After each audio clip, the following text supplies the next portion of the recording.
The full-time Mage the Extreme Lightning. This video is purely for entertainment and does not infringe on copyrights or laws. The rights to the novel and image belong to the original author. We do not claim ownership. Don't like waiting and want to listen to this fanfic in full now? Subscribe to our Patreon, where you'll find the best fanfics. Chapter 201, Scum. Tangmao slept until it was time to leave in the afternoon, and then he got up to have a simple meal. The rules were still the same as before, and everyone's identity was still frozen. Japan's train tickets were all real name tickets, so this group of people could only take the subway to the suburbs east of Osaka, and then take the bus. Mochizuki-Chiksen also set off with the team, and followed Tangmao obediently all the way. This scene made several team members feel itchy. The quality of the girls in the team is naturally not worse than her, but they are mature enough. Especially with the identity of mentor, several male compatriots were full of envy, jealousy, and hatred. Mochizuki-Chiksen just followed, but had no intention of explaining at all. He didn't bother to care what they thought. As for Tangmao, he had even less intention of explaining. Although this young lady is from Japan, people from places he hates are willing to follow him, so naturally he has nothing to be unhappy with her. Tangmao didn't explain. Jiang Shaoxu was not happy, came to Tangmao and asked, "Why did she follow us?" Tangmao smiled and said, "Didn't you hear the bet we made yesterday?" Hearing this, Jiang Shaoxu glared at Tangmao with some shame and anger and said, You are cheap. How can you say that to me? I can afford to lose." Although she was a little arrogant, but that genius doesn't have a temper. "I'm talking about you." Jiang Shaoxu also had a new understanding of Tangmao's shamelessness. She stared at him and said, in the end, he could still pick it out for herself. "What do you mean by cheap?" Tangmao was a little dissatisfied, and then said, "I'm not married, she is married, how can she be cheap?" Jiang Shaoxu seemed to be really angry, and there was mist in her charming eyes. Looking at Tangmao, she tried not to cry and said, "Then what about me?" Well, it's okay to be a bit scumbag, but he still couldn't bear to make the girl cry. Of course, the premise is that this girl has some relationship with him. Otherwise, there is nothing to say. Seeing that the two were in a stalemate, Mochizuki-Kyanksen explained sensibly, "Don't worry, I will do what I should do, and won't compete with you for anything." Zao Manan and the others were amazed. This Japanese woman's personality changes so fast. You know, she looked down on them yesterday. I didn't expect that after being beaten, she would be so docile. Such a good asterisk. Except for Guanyu and Ai Jiangtu. Everyone present wanted to have one inexplicably. Of course, Guanyu was just thinking about it in his heart. On the surface, he was still indifferent, with only Muningsu in his eyes. As for Ai Jiangtu, he was thinking about whether to persuade his sister to give up.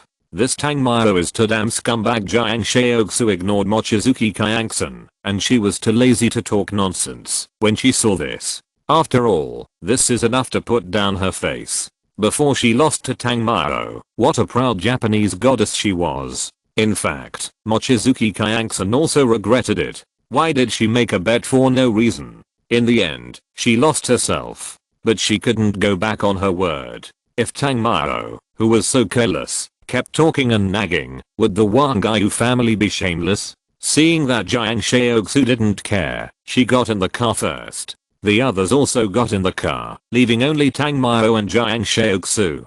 After the two were silent for a moment, Tangmao said, "Actually, adding you is not too much." Hearing this, Jiang Shaoxu scolded directly, "Get out. Damn scumbag, I will live alone in this life, and will never have any ambiguity with you again, otherwise I will be a dog." After saying that, she turned around and walked towards the car. That free and easy spirit really added a lot of beauty. However, Tangmao never called her back from beginning to end. After all, he was not a man who gave up a forest for a big tree. Otherwise, Muningsu would still be left there. After Tangmao got in the car, she saw that Jiang Shaoxu had returned to his old fox state, teasing this and that. Although he felt a little provocative, Tangmao chose to ignore it. How could he be angry about such a childish trick? However, the guys who were teased saw the flames spreading from Tangmao, and they completely ignored Jiang Shaoxu's stage. They were not stupid. Who knew if the two of them were quarreling and dragged them into the water as a scapegoat? Of course, after slowly figuring out that this little rascal was doing it on purpose, he chose to ignore it. After sitting down, Zhao Manan ran over and said, "Tang Mao, Boss Tang, tell me quickly, what did you mean by what you said this morning?" He was really interested in the totem beast that Tang Mao mentioned. However, Tang Mao obviously had no desire to continue the conversation in the morning, so Zhao Manan had to ask again.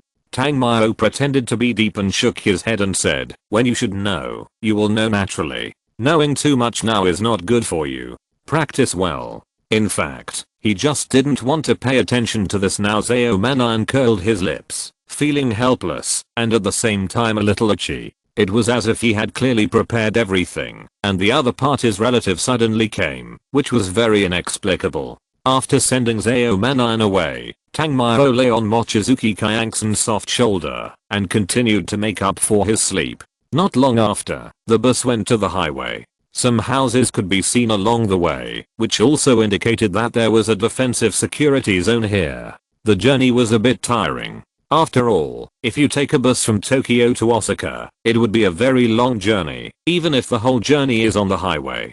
Jiang Shaoxu looked at Tang Mao there, and his fox eyes were full of displeasure. But, he had already said so boldly that he would ignore him. What else was she saying now? Didn't she want to save face? It's not like Jiang Shaoxu had no one chasing her. Jiang Huli then looked at the others and said, "I'll take you to some fun places when we get to Tokyo." AI Jiang Tu said uncooperatively. "Jiang Shaoxu, after we get to Tokyo this time, we must go to Naval City immediately." Jiang Shaoxu said in an unusually gentle tone, "Why are you in such a hurry, Captain AI? It doesn't matter if we postpone it for a day." AI Jiang Tu didn't buy her nonsense at all and told everyone, "By the way, when we come to Japan, Naval City is our destination, and our first training will also be conducted there." It is worth mentioning that during the training of students from the national governments of various countries, each country will jointly pay a batch of resources to the Magic Association to supply all the national government teams that are training around the world. How to distribute these resources depends on the performance of each team and the training area. There should be quite a few people in our team who have not yet entered the high-level magician. Our training in Japan this time is related to an opportunity to be promoted to a high level. If you don't want it, you can go to Tokyo City to have fun. Zhao Manan's eyes lit up and said, "Promotion to a high level, this is a huge resource. What kind of good thing is it?" Mu Tingying said at the right time, "Master Zhao, don't expect too much. Even if we get the resources, it won't be your turn as a substitute. Of course, this also includes Muningsu. Speaking of which, as long as Muningsu doesn't get the resources, she will be very happy." Zhao Manan was stunned, but after asking AI Jiang Tu and getting the same answer, he could only wonder in his heart. Chapter 202. The siren appears at any time. Moreover, the most important thing is that they learned one thing, that is, if these substitutes do not perform well, they are likely to be kicked out by the National Pavilion. Of course, even if they perform well, if they have not broken through to the high level after the level training, they will still be kicked out. That is to say, after the end of this sea battle, Muningsu and Zhao Manan will be in danger. Muningsu's combat power is strong, but she has not reached the high level. The resources she has obtained are already very limited. Because of Mu-He, the High Deacon of the Black Church, the Mu family behind her almost gave up on her vigorous training and instead focused more on Mu Tingying. Originally, the resources given by the national government would give her a chance to compete with her strength, but if the resources are not given to substitutes, she will probably fall into a dilemma. The big consortium behind Zhao Manan will burn him to the high level at a critical moment, so she is most likely to be eliminated. So when Mu Tingying spoke, she was so happy and boastful, it was simply too cheap. Arriving in Tokyo, under the spur of high-level resources, everyone did not stop in Tokyo at all, and went straight to the Sea War City. The Sea War City is a special war culture. The East China Sea City in Tokyo, Japan has long been famous in the world. It has also used blood and limbs to draw a real war between humans and sea monsters in the Pacific Ocean, which has lasted for 100 years. In the direction of Tokyo, Japan, extending to the ocean, a huge fortress city built on the seashore is the East China Sea War City. Looking down from the air, this East China Sea fortress city is a crescent shape. The steel-raised walls can no longer be called walls, but a magnificent dam that completely protects the prosperous city of Tokyo. It not only resists the surging waves, but also blocks the endless sea monster army. It is also called the Tokyo Shield by R himself. The Tokyo Shield is divided into 2 layers. The height of the front steel dam will be lower, and the blocking effect is not obvious. The rear dam is higher, and even a 100-meter sea beast may not be able to cross this steel defense line. The 2 steel dikes in front and behind are both curved inwards, and the 2 ends gradually converge and close together, thus framing a crescent-shaped East China Sea fortress city. Jiang Yu was a little puzzled and said, "So much time has passed. How come this East China Sea city looks quite new?" Mu Tingying nodded and said, "Well, except that the stone is a little different from other places. It doesn't look much different from other cities, and the streets are also square. Is this one of the 4 major naval cities in the world? But it doesn't seem to be anything special. It's just closer to the ocean." Tang Mao glanced around. The defense of Japan is pretty good, but living in this place is really dangerous. After all, the size of the sea monster is unimaginable. Nanju looked at the people who were discussing and said, "Let's go report first." People walking around in Donghae City are basically all mages, and ordinary people rarely see them.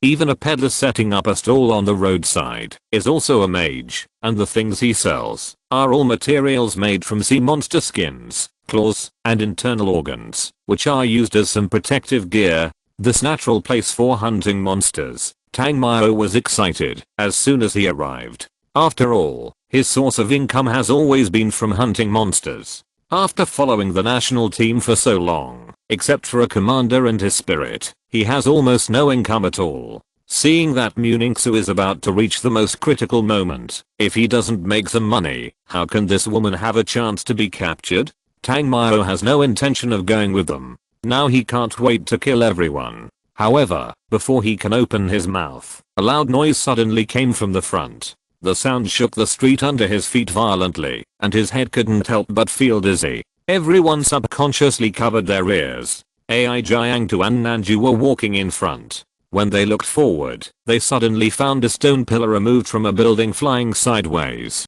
"Hide quickly," a man with orange-yellow hair on the side of the road shouted.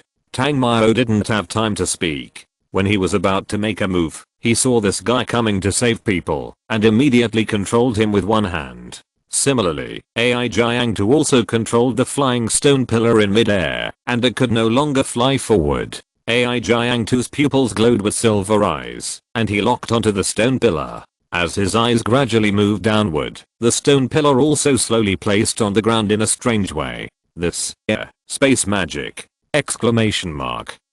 The orange-yellow-haired man who was pressed on the side of the road was stunned, and his eyes were filled with excitement. The orange-haired man explained awkwardly, "I was scared to death. I thought you would be crushed to death by the pillar. I'm Heroes. Nice to meet you."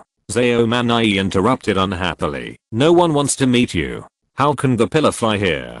Damn, look ahead." Jiang Yu was about to ask how the pillar flew here by itself, when he suddenly cried out. Hearing this, everyone looked over there. They saw sea monsters with azure skin, which suddenly appeared on the street more than 100 meters ahead. One of the sea monsters had a terrifying head with thorns on both sides of its gills that was higher than the roof, like a devil descending into the human residence, looking down at these tiny humans, who were at their mercy. Oh my god, in broad daylight. The public security in the city of Japan is really terrible. 1, 2, there are 2, and they are more than 10 meters tall. What kind of broken fortress is this? The sirens just broke in like that. Listening to several people cursing about their own country, Mochizuki Chiksen said with some dissatisfaction, "The East Sea City Fortress itself is a battlefield, and the sirens just appeared directly. If you are not strong enough, coming here is to seek death."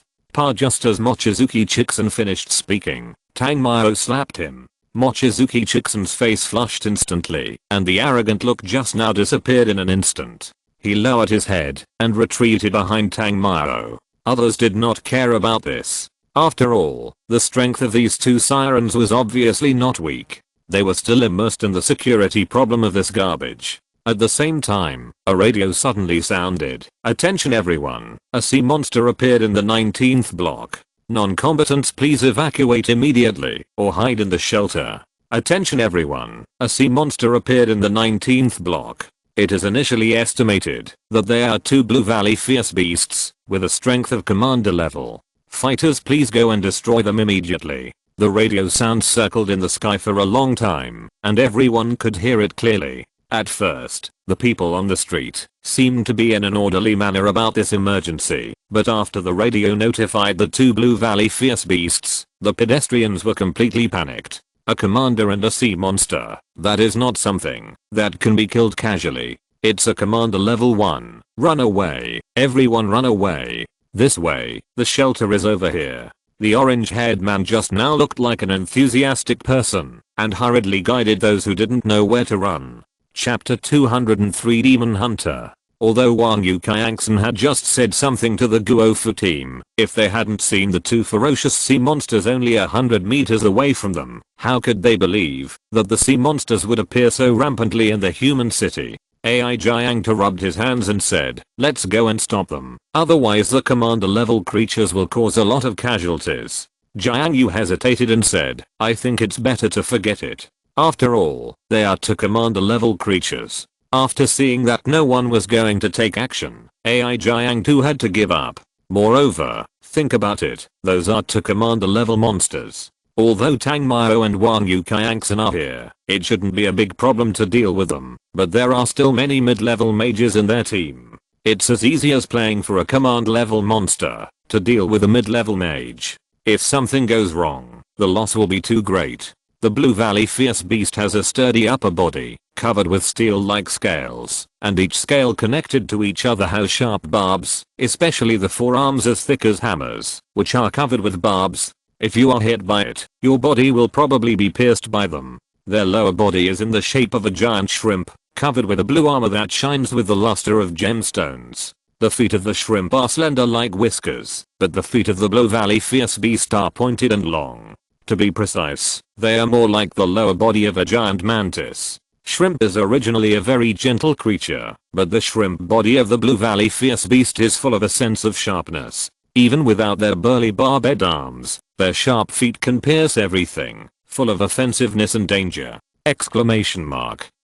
Obviously, this creature is already an extremely dangerous existence in Danhe City. Broadcasts and alarms are constantly ringing. At first, those who thought it was just a harassment by a small sea monster also realized that death was approaching and began to flee to the shelter frantically. However, the two huge sea monsters were more focused on destroying buildings. As for those who were escaping, they didn't pay much attention to them. The two Blue Valley beasts were also extremely irritable. They held onto a stone building respectively and pulled it up from the ground with brute force and then lifted it above their heads. Unfortunately, they smashed the stone building in the direction of the Guofu team. Seeing that the situation was not good, Tang Mao, Wang Yuqiangson and AI Jiangtu all made lightning moves. Tang Mao and the others immediately used their minds to suppress the speed of the building. Wang Yuqiangson used the ghost wood hand. The three of them made moves at the same time, but found that they couldn't control it. Fortunately, the Guofu team collectively cast defensive magic, and the two intermediate skills of Holy Shield Painted Wall and Rock Barrier Mountain Screen, which could resist a large area, immediately stood in front of everyone. They saw that the grey-white building was smashed to pieces and the golden light wall of the Holy Shield Painting Wall, and collapsed in front of the Rock Barrier Mountain Screen. Dust flew up, muddying the street, that was suddenly in a mess. Jiang Shaoxu was a psychic mage. At the same time, she immediately sensed the anger of the two Blue Valley beasts and hurriedly said, "They have discovered us. Retreat first." Tang Mao paused, then said, "You retreat, I'll cover you." Zhao Manan paused, then said, "Damn it, brother, these are two commander level monsters, how can you withstand them alone? Many people from R have already left here, so let the high level mages here take care of the heroes. Who cares if they live or die?"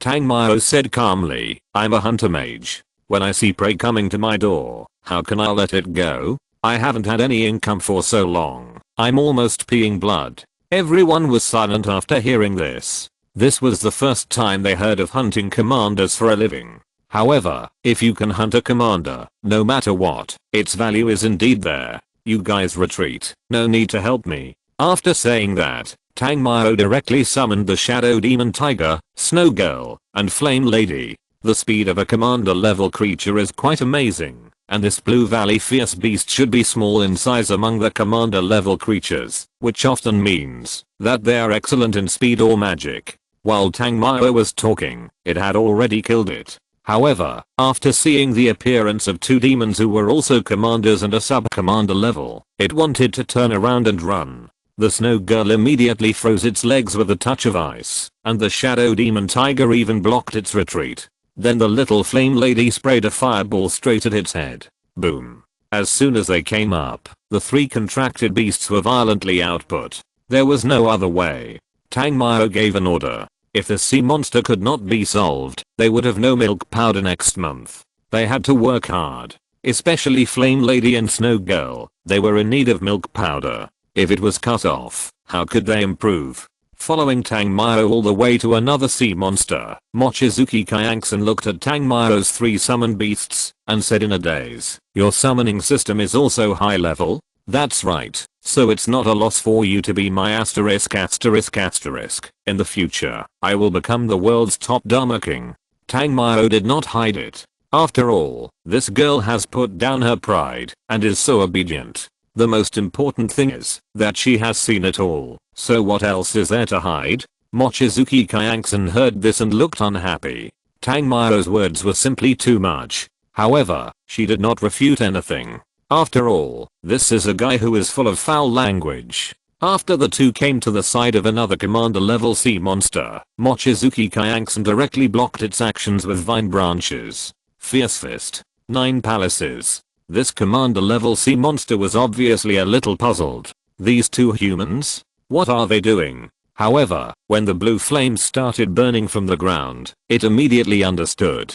Crack, crack, crack, crack. Although it was not seriously injured by this wave of flames, it also screamed in anger. After screaming for a while, it looked at Tangmao. This small intermediate magic actually hurt it? Question mark? At this time, Tangmao had already drawn the fire constellation. When the constellations were linked, Tangmao was covered with flames, and then he pushed the flames in his hand, and the fire cloud emerged. Sky Flame Funeral. With his low shout, wisps of fire rain fell directly from the sky. The attack range of this Sky Flame Funeral is extremely huge. The flames that come down are not only harmful to the sea monster, but also some buildings will be miserable. However, for Tangmao, it is already very good that he can help Zioarben to eliminate the monster. Who cares if his buildings are resistant to burning? The Valley Fierce Beast is very alert. After feeling the horror of the flames, it suddenly opened its mouth and roared into the air. The strong wind was filled with moisture, as if it wanted to blow out his flames. Unfortunately, Tangmao's Blowluin fire was a soul fire. How could it blow it away in one breath? The flames boomed and fell on its armor, but the armor's defense was obviously good. It was just a little red and a little hot, but it would not break directly. Kakaka. After the Valley Fierce Beast roared again, a touch of deep sea blue cold spikes flew towards Tangmao and the others like a torrential rain. Chapter 204 Sea Python Pseudo Dragon. Tangmao casually pulled Mochizuki Kyanksen, who was about to use the magic tool, into his arms, and then a wall of ice appeared in front of him. Under the opponent's attack, the solid house was shattered into powder under the sudden rain. But Tangmao's ice wall only had some cracks, and there was no sign of breaking. This thing is obviously stronger than the red cracked monster, but Tangmao has not been idle these days, and his strength has improved a lot. When he reached Silent Thunder Deathlight. Rumble. When the ice wall blocked the opponent's attack, the thunder constellation appeared under Tangmao's feet. After Mochizuki Kyanksen saw Tangmao's thunder, she was completely dumbfounded. She was sure that Tangmao won not because she underestimated the enemy, but because he had this strength. The moment this thunder constellation appeared, it was a feeling full of destruction. especially watching Tang Mao's method of controlling the thunder force. If she still doesn't understand, then she is not worthy of being a combat instructor. At this time, Tang Mao's thunder beam has already hit the armor of the Blue Valley Fierce Beast that has just been burned into a fiery red. Although there is no protection on the head, without Yanji and Zunu, he has no ability to fly at all. There is no choice but to choose to fight hard. Boom. When the thunder bombarded it, its seemingly indestructible protection instantly exploded. Kaka kaka. The Blue Valley Fierce Beast seemed to be in unbearable pain from the thunder and made an unpleasant sharp cry like metal friction. The situation of the other Blue Valley Fierce Beast was not good at this time. Its retreat was cut off, and Zunu and Yanji were using their skills on its head. It was hit by a hot fireball and a freezing giant ice needle, which made it dizzy. It can be said that the tragedy of these two Blue Valley Fierce Beasts is extreme. If there is no miracle, these two beasts, who were originally showing off their power, may very likely die here. On the other side, the members of the national government team not far away, looking at the situation of the battle hundreds of meters away, are full of surprise.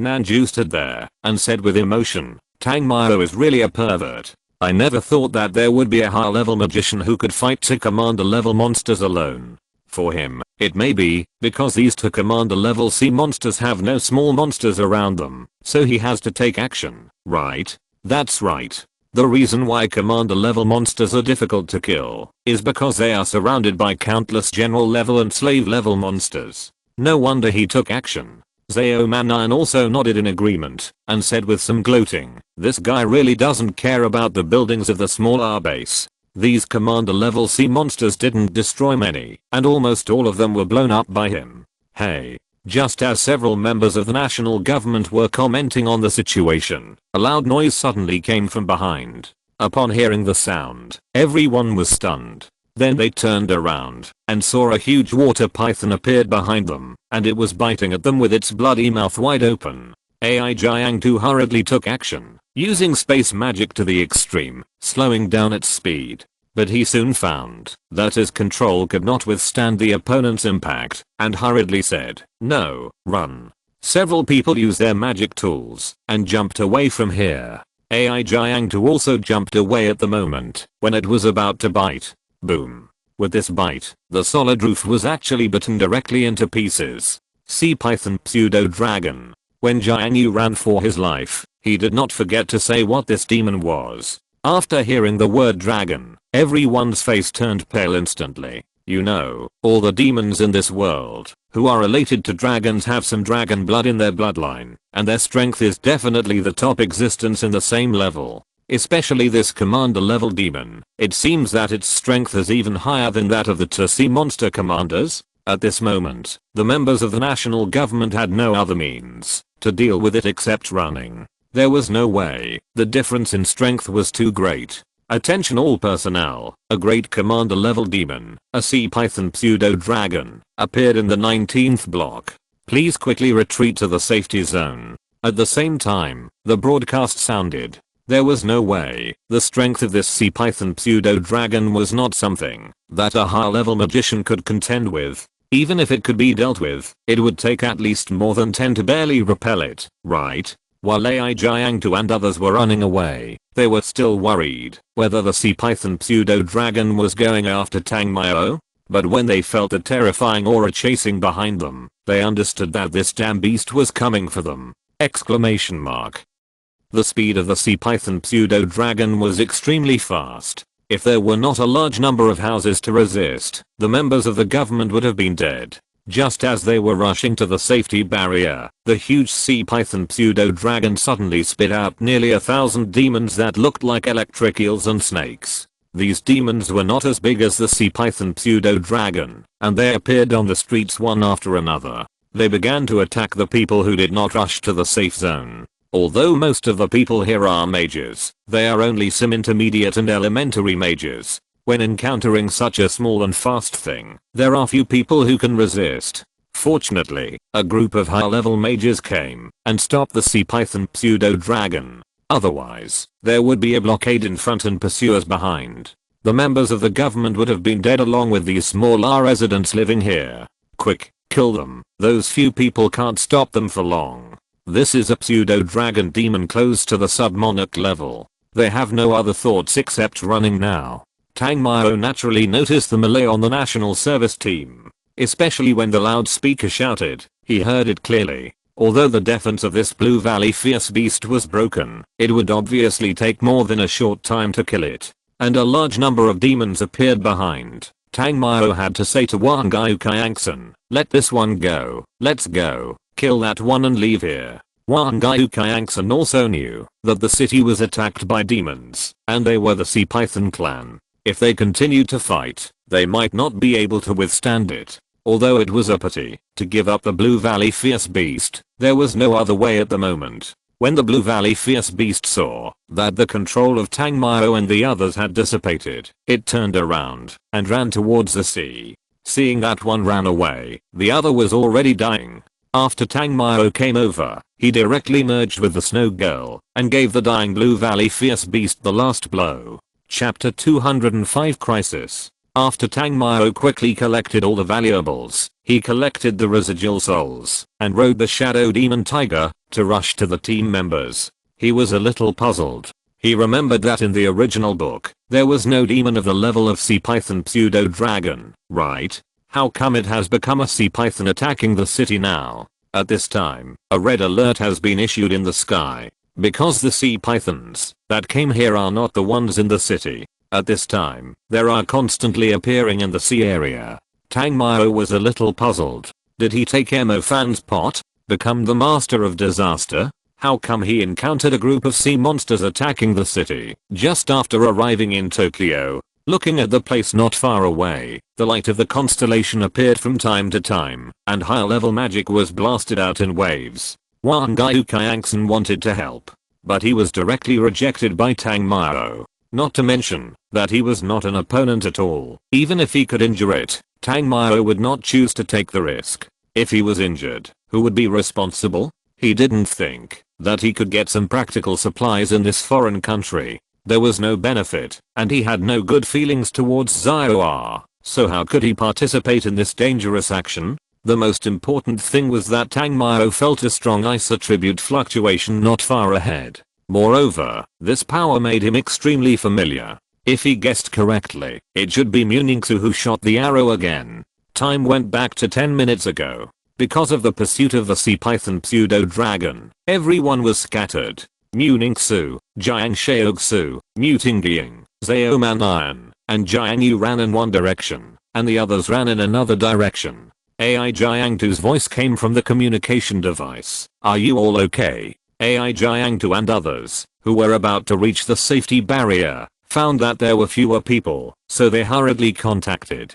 Zhao Manian responded, it seems that we ran in the wrong direction. It was Zhao Manian who led the way just now. As he spoke, Jiang Shaoxu's cursing voice came out, Zhao Manian, you idiot, you are not good at doing things, but you can do things badly you know. This is a group of demons attacking the city. Mistakes at this time are very likely to be fatal. At the age of blooming, Jiang Shaoxu didn't want to die like this. That's why she was so irritable. In fact, not only Jiang Shaoxu, but also several other people were very unhappy. Did Zhao Manian also feel that he wanted to lead them the wrong way? His family was so rich, wouldn't it be nice for him to live? Question mark. When they were returning, they happened to encounter hundreds of sea pythons blocking the road. Although several people cooperated well, there were too many of them. Moreover, because of their small bodies, their movements were also extremely sensitive. None of them had the ability to kill on a large scale. If they kept consuming, the final outcome would be obvious. While everyone was killing and running, Jiang Shaoxu, whose magic tools had run out of energy, almost became a burden. She was a spiritual mage, but the majesty of the leader of the Sea Python pseudo-dragon was so terrifying that Jiang Shaoxu's spiritual magic directly lost its effect. Just when she fell behind and thought she was going to die, Muningsu took action. When she appeared in front of Jiang Shaoxu was dumbfounded. After all, she didn't expect Muningsu to come to save her. Along the way, she was sarcastic. And around Muningsu, a more fierce icy wind came. As Muningsu's silver hair danced in disorder, the aura that fell from the sky spread out in a circle like an ice storm without any warning. The stone houses around Muningsu were frozen in frost in a second.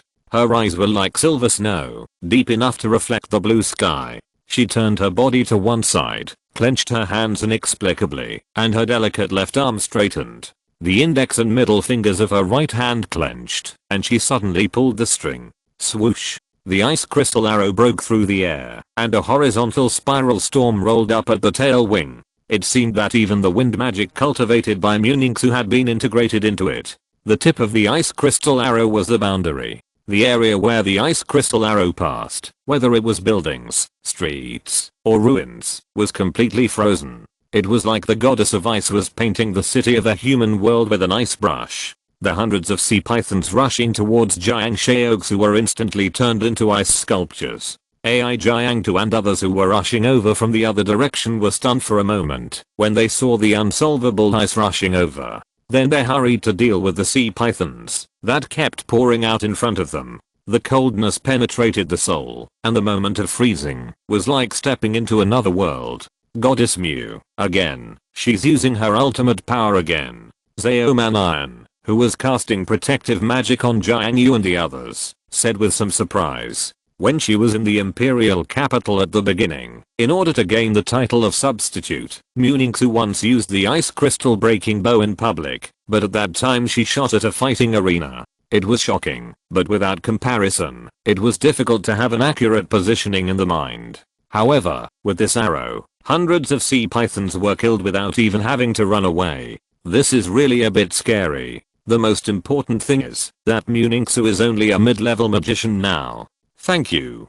Jiang Shaoxu looked at Muningsu and said sincerely. Jiang Shaoxu was not stupid. Muningsu's use of power beyond her own realm would most likely damage her and even cause her soul to be shaken and incurable. She acted decisively in that situation, which showed that she had no impurities in her heart. The next moment, Muningsu looked like she was about to faint. There was nothing she could do. After all, they had fought for a while before, and Muningsu now had no strength to fire this arrow. Zhao Manian and the other two retreated back here. At this time, there were pythons everywhere. They were surrounded without any cover. Although Jiang Yu's cat was very strong, it was somewhat powerless in the face of such a large number of sea pythons. As for Mu Tingying, she was even more jealous and unhappy, because at this moment, it was a matter of life and death. At the moment, when the sea python rushed over, Zhao Manian erected a large shield and wrapped all of them in it. At the moment, when Zhao Manian erected the large shield, several people thought they had a chance to be saved. But when they heard Zhao Manian say, "Captain AI, if you can't get here in 3 minutes at most, we will really be finished,"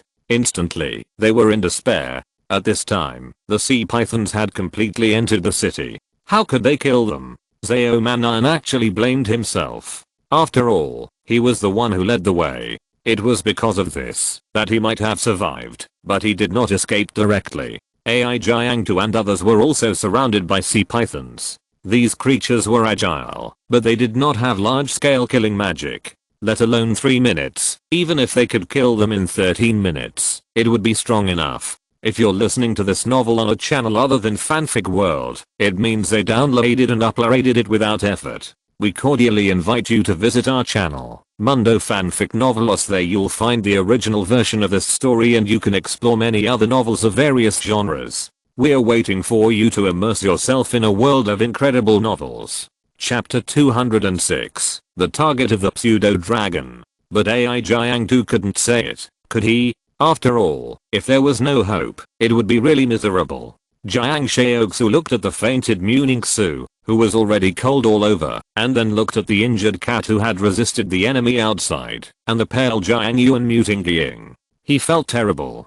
Who would have thought that after Muningsu shot an arrow, there were still nearly 200 sea pythons nearby, and the Japanese military was really rubbish. They had been trapped here for so long, and the support hadn't arrived yet. Besides, isn't this a military stronghold? The red alert had been issued, so why didn't high-level magicians come to help? Even if it was a military magician, it would be nice if they came in batches. Unfortunately, no one showed up from beginning to end. This also made the few people secretly curse the little Japanese. Hoo-hoo. Hoo-hoo. At this time, Zao Manan felt that he was about to be ruined. 2 minutes passed, and Ai Jiangtu and his men had not come to support. Obviously, Zao Manan knew that his life was in danger. Bang, bang, bang. Hearing the sound of magic tools being hit from time to time, several people felt sad. Skyflame funeral. At this moment, a loud shout came over. Hearing the sound, several people were surprised. At this moment, not only Jiang Shaoxu and his men were full of joy, but also Muting Gying, who had a lot of complaints about Tang Mao, was surprised. When a large piece of fire rain fell, the sea pythons began to run around. However, although their speed was not slow, after the blue flame fell, it instantly became a sea of fire. When the sea of fire burned, the sea pythons had no way to escape, and they vomited water. Although it was soul fire, the sea pythons, that were not burned to death, hundreds of them joined together to spray water, and the fire naturally weakened slowly. But even so, many were still burned to death. Purple Sky Domain. When the flames were about to dissipate, thunder continued to fall within 100 meters. Boom boom yaksha. Zingian's thought came into being, and the sea python, that was not burned to death, was paralyzed by thunder again. After dealing with nearly half of the sea pythons, Tang Mao did not stop. The snow girl merged into his body, and the ice constellation was successfully linked. Ice crystal spear. Swish swish pa. Pa. After several consecutive destructive magics were blasted out, the hundreds of sea pythons were reduced to 20 or 30 in an instant. Seeing this, they turned around and ran away. The horror displayed by Tang Mao was really terrifying. At this time, the shadow demon tiger followed behind, and brought Mochizuki Kyanksen to rush over. After being safe, Zao Manan ran over, and stretched out his hand for a hug. However, as soon as he came over, he was stopped by Tang Mao's foot. Zao Manan didn't care. He smiled and said, "Brother, this is the first time I feel like you are my savior. You talk as if dad hasn't saved you before." Tang Mao curled his lips, then looked at Jiang Shaoxu, and asked a few people. After they were all fine, he took Leng Miran from Jiang Shaoxu's arms and said, Let's go to the safety barrier first." After getting on Zhao Hen's body, everyone was no longer worried about danger.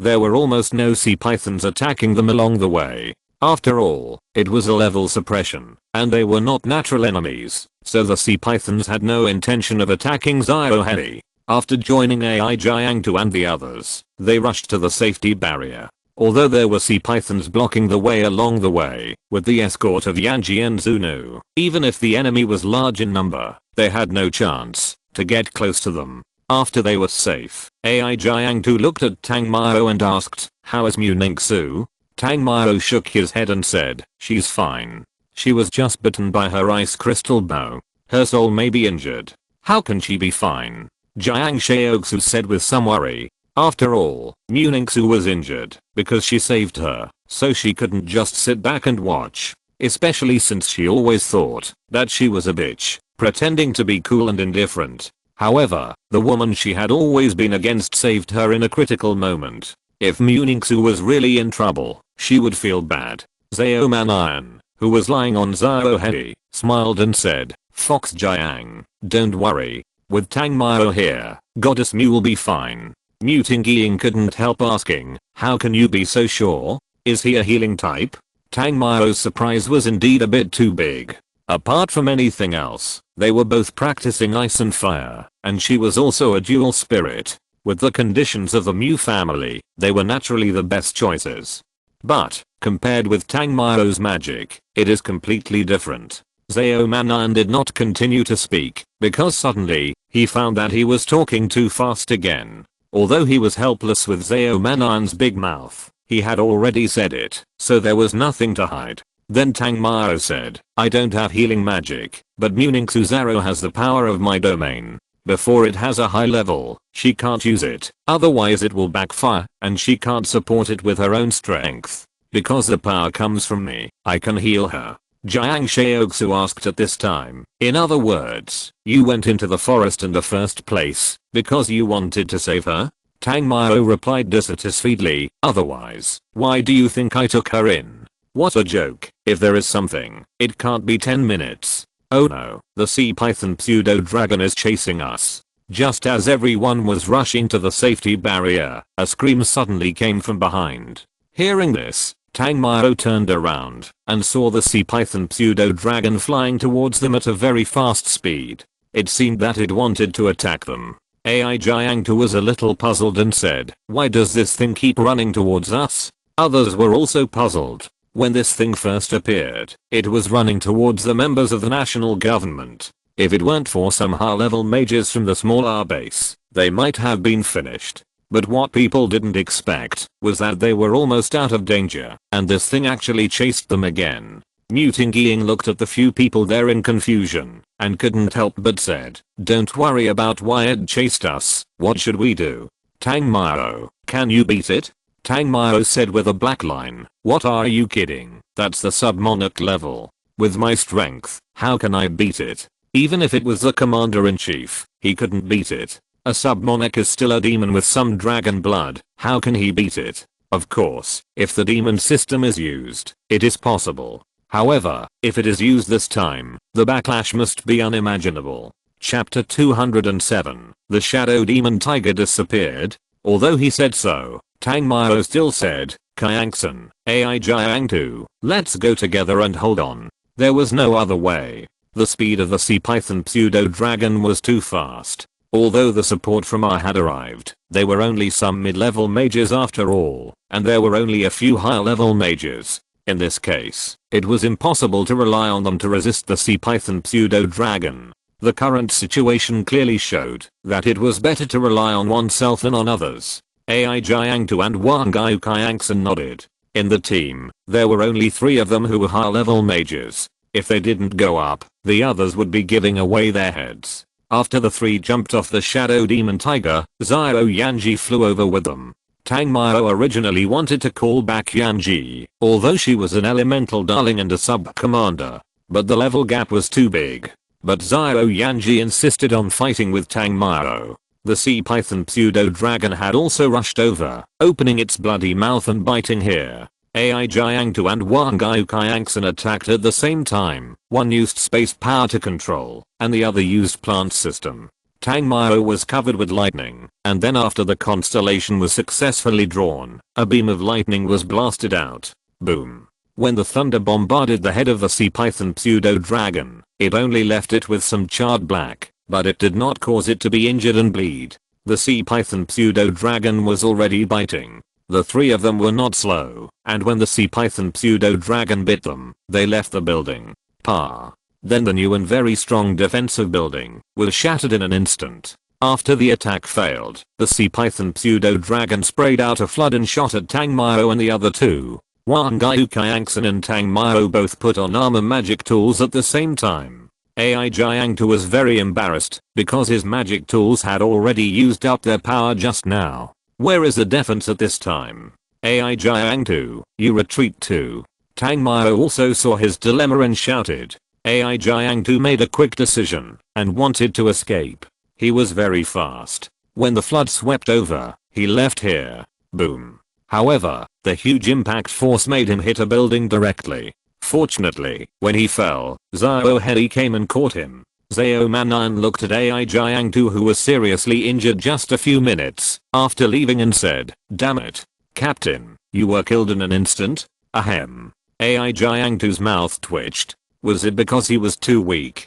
Nanrangni used healing magic and started to heal. Nanju looked at Xiao Manan and said, "What are you talking about? You think the captain is not good enough? Then you go and try."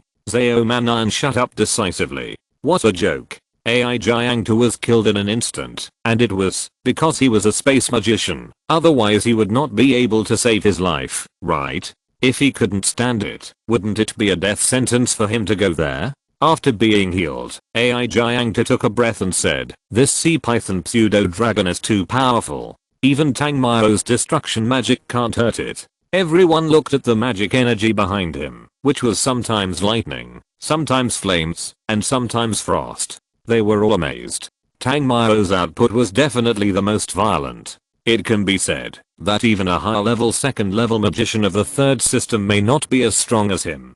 Even a high-level 3rd level magician of the first system may not be his opponent. But in this case, Tangmao can't do it. Then the shadow demon tiger seemed to be a little worried. He paused and looked back. Zhao Manan hurriedly said, "Brother Black Tiger, stop making trouble. The most important thing for us now is to rush to the safety barrier. Otherwise, won't everything your master has done be in vain?" Roar. Although the shadow demon tiger wanted to go and take a look and help, what Zhao Manan said was not wrong. There were still several wounded on its back, and then it continued to rush to the safety barrier. At this time, Tangmao and Mochizuki Chixon had played all their cards, but they only left some marks on the sea python pseudo-dragon. It was impossible to leave any wounds on it. After Tangmao froze it with ice, he took a breath and said, "Damn, what is this thing? Why is its body so hard?"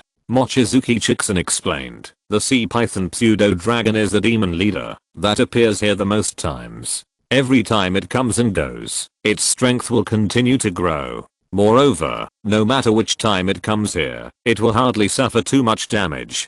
Tangmao paused, and then said, "So it is a frequent visitor? Is there no one to take care of the strong people here? This beast is very cunning. As long as it senses the breath of a superclass mage, it will retreat directly." Mochizuki Chixon said helplessly, and then said, "Besides, I think the reason why it attacked the Guofu team is not because of anything.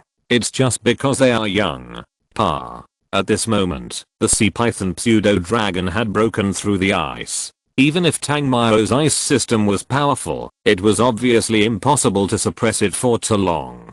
Seeing this, Tangmao looked at Mochizuki Chixon and said, "Are you sure that it will run away as long as it feels threatened?" Mochizuki Chixon shook his head uncertainly and replied, "How do I know? I'm not from Tokyo." Looking at the sea python pseudo-dragon that was about to rush over, Tangmao didn't care to confirm anything.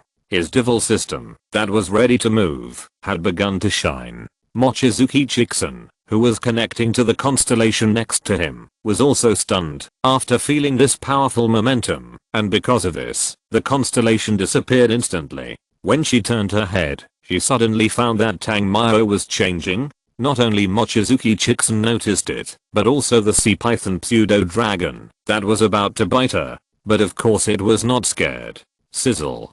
Just when the sea python pseudo-dragon was about to rush in front of him, Mochizuki Chixon was about to use the defensive magic tool, and suddenly heard a sound of clothes bursting. After looking back, she found that Tangmao, who was originally beside her, had changed at this moment. Although the face shape is still his, there is still a person standing next to him. It is clearly a tiger demon. Question mark? At the same time, the shadow demon tiger carrying AI Jiangtu and others to the safety barrier seemed to feel something calling, and its entire body turned into a shadow and then floated away from here in an instant. Because the speed was too fast, it seemed to disappear suddenly. After several people were thrown to the ground, Jiang Shaoxu didn't care about the pain and said in a daze, "Why is Tangmao's summon beast gone?" Chapter 208. Although spineless, it is very scary. At this time, several people looked a little unhappy. The summon beast suddenly disappeared. What does it mean? How could they not know? Just when everyone was a little sad, AI Jiangtu said uncertainly, "Tangmao's summoned beast, it seems that it has not disappeared. I just felt a strong force of space." "Captain, are you serious?" Jiang Shaoxu originally had a look of heartache on his face, but now he seemed to see hope again. Looking at AI Jiangtu and asking. Zhao Manan and others also looked at him, especially Zhao Manan. He was also very worried. After all, Tangmao was the last one to save them. The most important thing is that he has been rescued several times when he was about to die, and he really treats Tangmao as a brother. AI Jiangtu was not very sure. Seeing everyone's anxious faces, he said, "I'm not very clear either, but the moment the shadow demon tiger disappeared, I did feel the power of the space system." Jiang Yu speculated with a grim look on his face. Theoretically, if the owner of the summon beast is gone, then the dimensional summon will be directly sent back to its world. There may also be fluctuations in space magic. Although he did not expect Tangmao to die, this is the fact. When someone is sad, there will naturally be someone happy, such as Guan Yu, Zhu Jiming and others. There is no way. He is really too dazzling, even so dazzling, that they seem to be non-existent. If he dies because of this, it will not be a loss to them, right? While the members of the national government were grieving in the safety barrier, on the other side of the battlefield, the moment the sea python pseudo-dragon rushed over, Tang Mao punched it and blasted it away with a bang sound. The sea python pseudo-dragon was very puzzled. How could this tiny human suddenly become so powerful? It can even feel that it is not difficult for the person in front of it to kill it. The reason why it can keep making trouble here and has not been killed is that it knows when to stop. So after sensing this destructive magic breath, the sea python pseudo-dragon roared and turned to flee to the sea. Tang Mao saw this spineless thing running away after being punched, and he really admired it and was also a little scared. Although the commander level demon has intelligence, it should not be so high, right? This guy actually knows how to stop when he is ahead. It means that his demonization backlash is too terrifying. Otherwise Tang Mao will definitely chase it and kill it. After all, this kind of demon will definitely be the most dangerous and terrifying to humans. After taking a slight breath, the breath on Tang Mao's body slowly dissipated.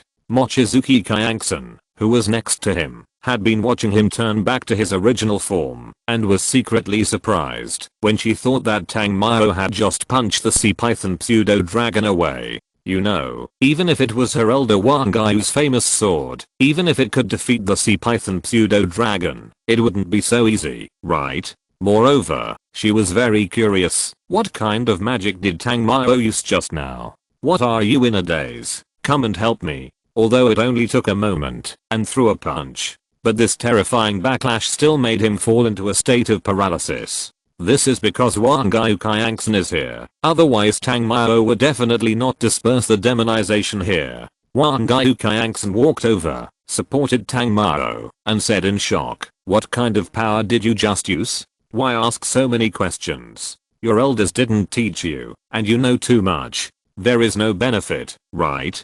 Tang Mao said in a very tough attitude. Wang Gai Kyanksen wanted to say something, but seeing Tang Mao's cold eyes, she finally had to choose to shut up. And Tang Mao was actually quite helpless about the demonization. He didn't want too many people to know. At least before the super level, he didn't want people to know that he had this trump card. But there was no way just now. If he didn't use it, he would definitely die when facing the sea python pseudo-dragon. Originally, when Tang Mao drove away the sea python pseudo-dragon, he should have killed the people he saw, but it was because Mochizuki Kyanksen had a face and figure that shouldn't be killed, so he decided to let her go. It's okay not to kill, but there should be a warning. When the two passed by a clothing store, Tang Mao went in and searched for suitable clothes. There was no way. His clothes had exploded before, and the clothes he brought were all in the backpack. However, the backpack was thrown to Zhao Manan before the battle. When he arrived here, Tang Mao's strength had recovered by more than half. At this time, the sea pythons also began to evacuate the city. The reinforcement from Zhao also arrived soon, but they obviously came too late. At this speed, if it weren't for their group of national government team members who happened to come to this city, there might not be many people who became the bento of the demon today. Looking at the miserable situation on the street, Mochizuki Kyanksen buried his head in Tang Mao's arms, unable to bear to watch. On the contrary, he was not affected much. He just took her to the safety barrier. His communicator was damaged during the battle just now. However, when the shadow demon tiger was summoned, Tang Mao also learned that they had been sent to the safety barrier. After all, there was the trump card of demonization. Otherwise, Tang Mao would definitely not have the intention to save people. At most, he would drag Jiang Shaoxu and Muningsu. As for Zhao Manan, if his life was really in danger, the Beizai who was nearby would definitely save his life. If there were others, then there was really nothing he could do. After all, he was a human, not a god. After the two of them arrived at the safety barrier with Mochizuki Kyanksen, when they found other members of the Guofu team, some of them looked a little sad. Looking at them, Tang Mao shouted, "Hey, you look dejected, what's wrong?" Hearing this, the Guofu team members all turned their heads and looked over. Then, Jiang Xiaoxu suddenly ran over quickly, not caring about Wang Guiuqiangxin who was following Tang Mao, and threw herself into his arms, crying with joy. "You are not dead. That's great. That's great. Woo woo woo." She admitted that she had flirted with many guys over the years, but the one she really liked was the scumbag in front of her. Originally, she was going to travel around the world according to her brother's diary after the battle of the national government. She wanted to walk the path her brother had walked, and before that, she was not going to participate in love and other things. But Tang Mao appeared. Moreover, this man was simply too good to be true, and the most important thing was that she was so happy when she was with him. But the most unacceptable thing was that he was too damn scumbag. Chapter 209, Teeth but Shameless. Tang Mao did not take advantage of the opportunity. After a simple consolation, he took Muningsu away. After knowing that Tang Mao was going to save people, they naturally had nothing to say. But Guan Yu was very unhappy, always feeling like he was being cheated on. Of course, this was just his wishful thinking.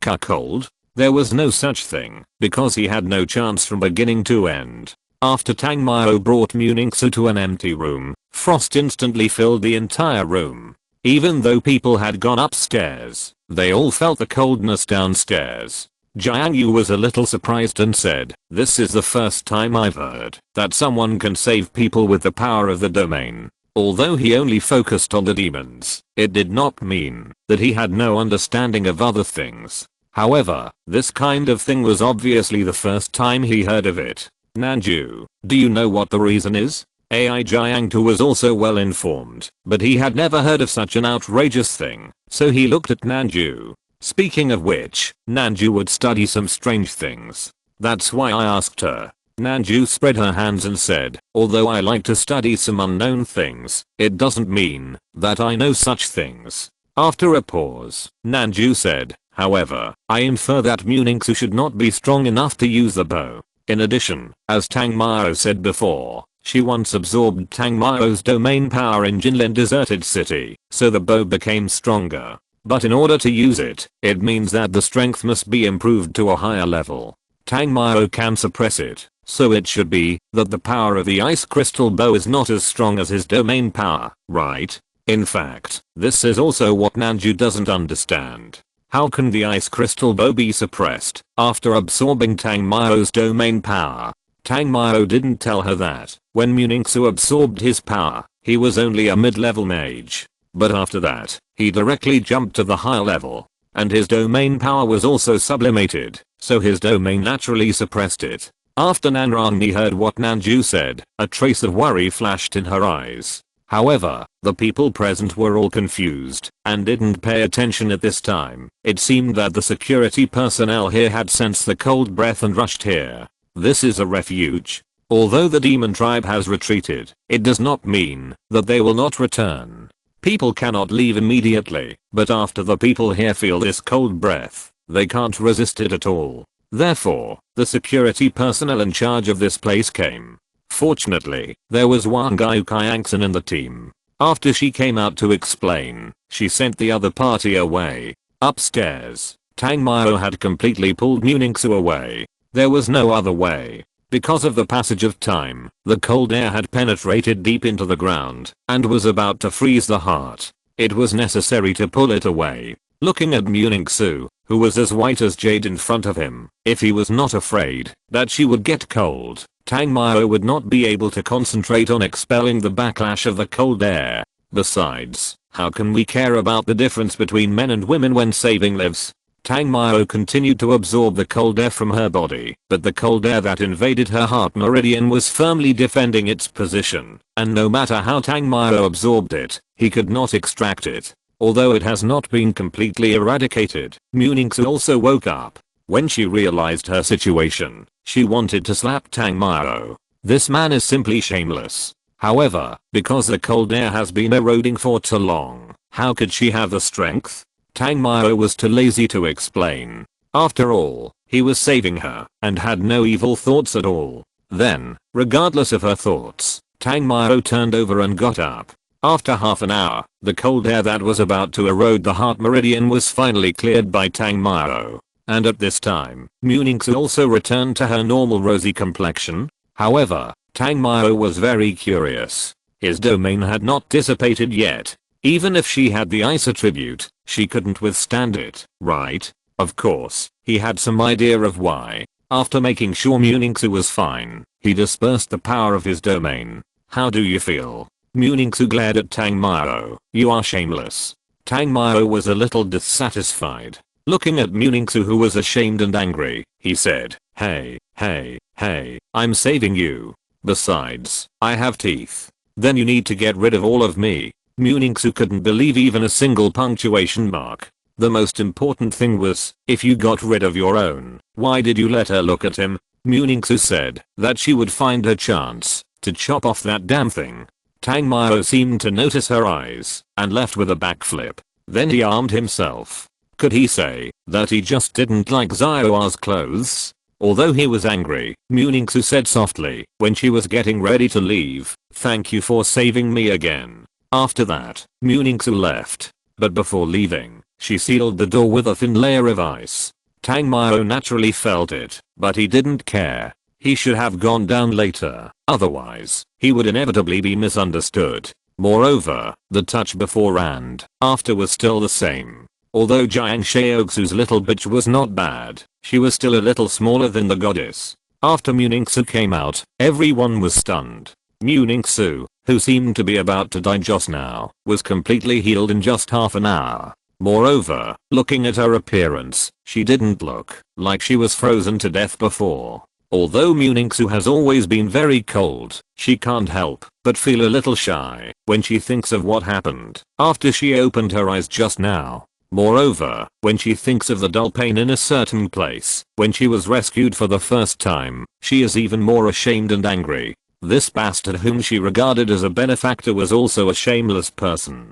But, think about it carefully, if Tang Mao didn't save her, she might have been dead in the deserted city. At that time, maybe she didn't care about anything and would stay away from Tang Mao, but now it's different. Because of Muhi, their family can't withstand any blow. She also knows that this bow can't be used. This may be a kind of interest relationship. Although she was very ashamed, Muningsu didn't say anything nonsense. She just looked at the team members and said, I'm fine. But he needs some time to recover. This time, no one really thought about it. After all, in that cold air, who would think about anything? Chapter 210. Workers across the ocean. Near the high embankment in Danhei City, a towering cylindrical building is particularly eye-catching. Even if it is several blocks away, it still feels shrouded by the towering stone building. After the sea pythons retreated for half a day, Tang Mao also recovered a little. The government team arrived here and found the person who received them according to the instructions. The receptionist was a manager of the Magic Association. He took everyone to a 400 square meter suite with more than a dozen rooms for them to choose from. The injured people went to rest first, and the others were in the hall in the center of the suite. This man with pointed cheeks, who looked only in his early 30s, had particularly cunning eyes. His eyes would always intentionally or unintentionally sweep over several girls in the team. He seemed to have a special liking for long legs, and his eyes would look down, which made him look more like a pervert. This man was not good looking, but judging from the badge on his chest, he should be a high-ranking official in the Magic Association. This room is charged. If you don't have money, you can pay with monster gall. Anyway, few wizards who come to Danhei City are not willing to make a fortune at the risk of their lives. But you are unlucky. You just arrived here and ran into a group of sea pythons attacking. Oh, I forgot to introduce myself. My name is Lei Hengbao. I'm responsible for the reception and review of Chinese hunters in Danhei City. The man glanced at Nanju. Nanju had the longest legs, so his eyes rarely moved away from her legs. Wait, we are. Jiang Yu found that this person's attitude was abnormal and hurried to explain. Your name is Jiang Yu? Lei Hengbao asked with a document. Jiang Yu nodded. Are you Nanju? Lei Hengbao glanced at Nanju with confidence this time. Yes. That's right. Oh, don't tell me that you are the top hunter team in the country, the excellent magician team, the honors you have won, and the monsters you have killed. I'm the one who receives the Chinese magicians who come to Donghai City. If you want to become a block team in Donghai Fortress City, you should honestly follow what I'm going to say next. Otherwise, the Magic Association and I will review you and make it several times stricter. Don't be sent back because you are too weak. Lei Hengbao said impatiently. Block team? Everyone looked at each other, not knowing what to say for a while. What are the instructors doing? Didn't they say they were going to Donghai City for training? Why did they send someone who didn't even know their specific identities to greet them? Lei Hengbao said with a strange look on his face again. Damn, are you here for tourism? Don't joke with me, I'm in a hurry. I won't say it again. The Donghai City Fortress City is divided into 32 blocks in total, and each block has about 30 narrow roads, 6 wide roads, and 1 main street. Each of the 32 blocks has a governor, and the governor will receive protection funds issued by the Japanese government and the World Magic Association every month. This money is managed entirely by the district master, and the district master can pocket the money himself, cultivate his own magic force, or invite hunters and hired magicians. As long as the block can eliminate the sea monsters in time when the tide rises, the remaining money will belong to the district master. As for me, I'm responsible for providing magician teams to each district master who needs to hire people, mainly for us Chinese. Didn't your agent in the country tell you this? After briefly understanding the situation, Lei Hengbao left. Before leaving, he reminded everyone that there would be a high tide the day after tomorrow, and they should put on their combat uniforms and be ready for battle. When Nanju came back, she told Tang Mao and the others the news. Tang Mao lay there and curled his lips. So they are just here to work. Zhao Manan was most sensitive to such political games and business practices, and immediately sneered and said, Ah himself is really good at playing games. They built this great East Sea battlefield, became the owner of the sea field, and contracted each area to more trustworthy individuals, allowing them to operate independently. The Japanese government collects rent, and collects all the abundant seafood at a low price. The army and the Magic Association directly retreat to the second line. Those who died were those who wanted to make a fortune from the war and sold themselves to kill monsters. Money and resources continue to flow into their pockets. After hearing what Zhao Manan said, the others nodded heavily. Killing monsters and guarding, charging into battle basically became the work of individual mages, and in order to get more money, other mages must have worked harder. The Japanese government is responsible for maintaining it and making some rules, and then hiding behind the high embankment to count the money. Mochizuki Chiksen wanted to say something about his complaints, but after thinking about it, she gave up. After all, this is a fact. Moreover, she just followed to see if Tang Mao was tempted by the bead. Now it seems that there is almost no problem. She was actually preparing to leave and go back. Anyway, she was not welcomed here at all. But Tang Mao forced her to stay and said that the bead had not been completely controlled yet, and you were not afraid of something happening if you left. Mochizuki Chiksen had actually seen through his scheming mind. So that night, Mochizuki Chiksen came to the door. Moreover, according to Tang Mao's request, she brought a kimono. The room was well soundproofed, so even though Jiang Shaoxu was next door to take care of Tang Mao, she didn't know that the patient she was guarding was alive and well at this time. As for the previous statement, that paying attention to him was a dog, she didn't mention it, and Tang Mao didn't mention it either, so it just turned the page naturally. After 2 hours, Tang Mao was no longer so lively and collapsed beside Mochizuki Chiksen. Mochizuki Chiksen's eyes were still a little wet, as if she was hurt. After all, she never thought that Tang Mao, this bastard, would be so rude. Looking at Tang Mao's happy expression at this time, Mochizuki Chiksen was getting angrier and angrier, and said angrily, "You bastard. Why am I a bastard?" Tang Mao smiled and said nonchalantly, "You agreed to the competition. Do you really think of me as a asterisk asterisk asterisk?" Originally, Tang Mao was just talking casually, and his goal was clear. That was the beads. But this silly woman insisted on showing a different side of him that day, letting a responsible man like Tang Mao see something that others could not see, and the casual talk was instantly thrown aside. Looking at Mochizuki Chixin, who was dissatisfied, Tang Mao said, "No, how could it be possible? How could I be that kind of person? It's not that you are too beautiful." Chapter 211, The Idol as Boss KO. Tang Mao said this kind of unconscionable words, as if it were true. Of course, there must be a reason for this, especially the few anxious yadi from Chixin Mochizuki. As an excellent flower of the motherland, even if he doesn't understand Japanese, he can understand it as soon as he hears it, and he has also looked deeply at a certain teacher to understand it. Chixin Mochizuki was a little scared and said, "Are you really going to send me to that kind of place? How is it possible?" Tang Mao came back to his senses and immediately looked at Chixin Mochizuki with a hint of affection and said, "You belong to me." Maybe his eyes were too focused, or maybe it was this affectionate look that made her fall, and the dissatisfaction just now disappeared unconsciously. The part-time job started the day after tomorrow, so Chixin Mochizuki still couldn't leave after just one night. But when he got up in the morning, Tang Mao told the members of the national government that Chixin Mochizuki was leaving, and he would go to see her off. They didn't doubt him, although many people didn't like Chixin Mochizuki, and they didn't know what this woman was doing here. But at least she also helped them yesterday, so it was reasonable for Tang Mao to send them off.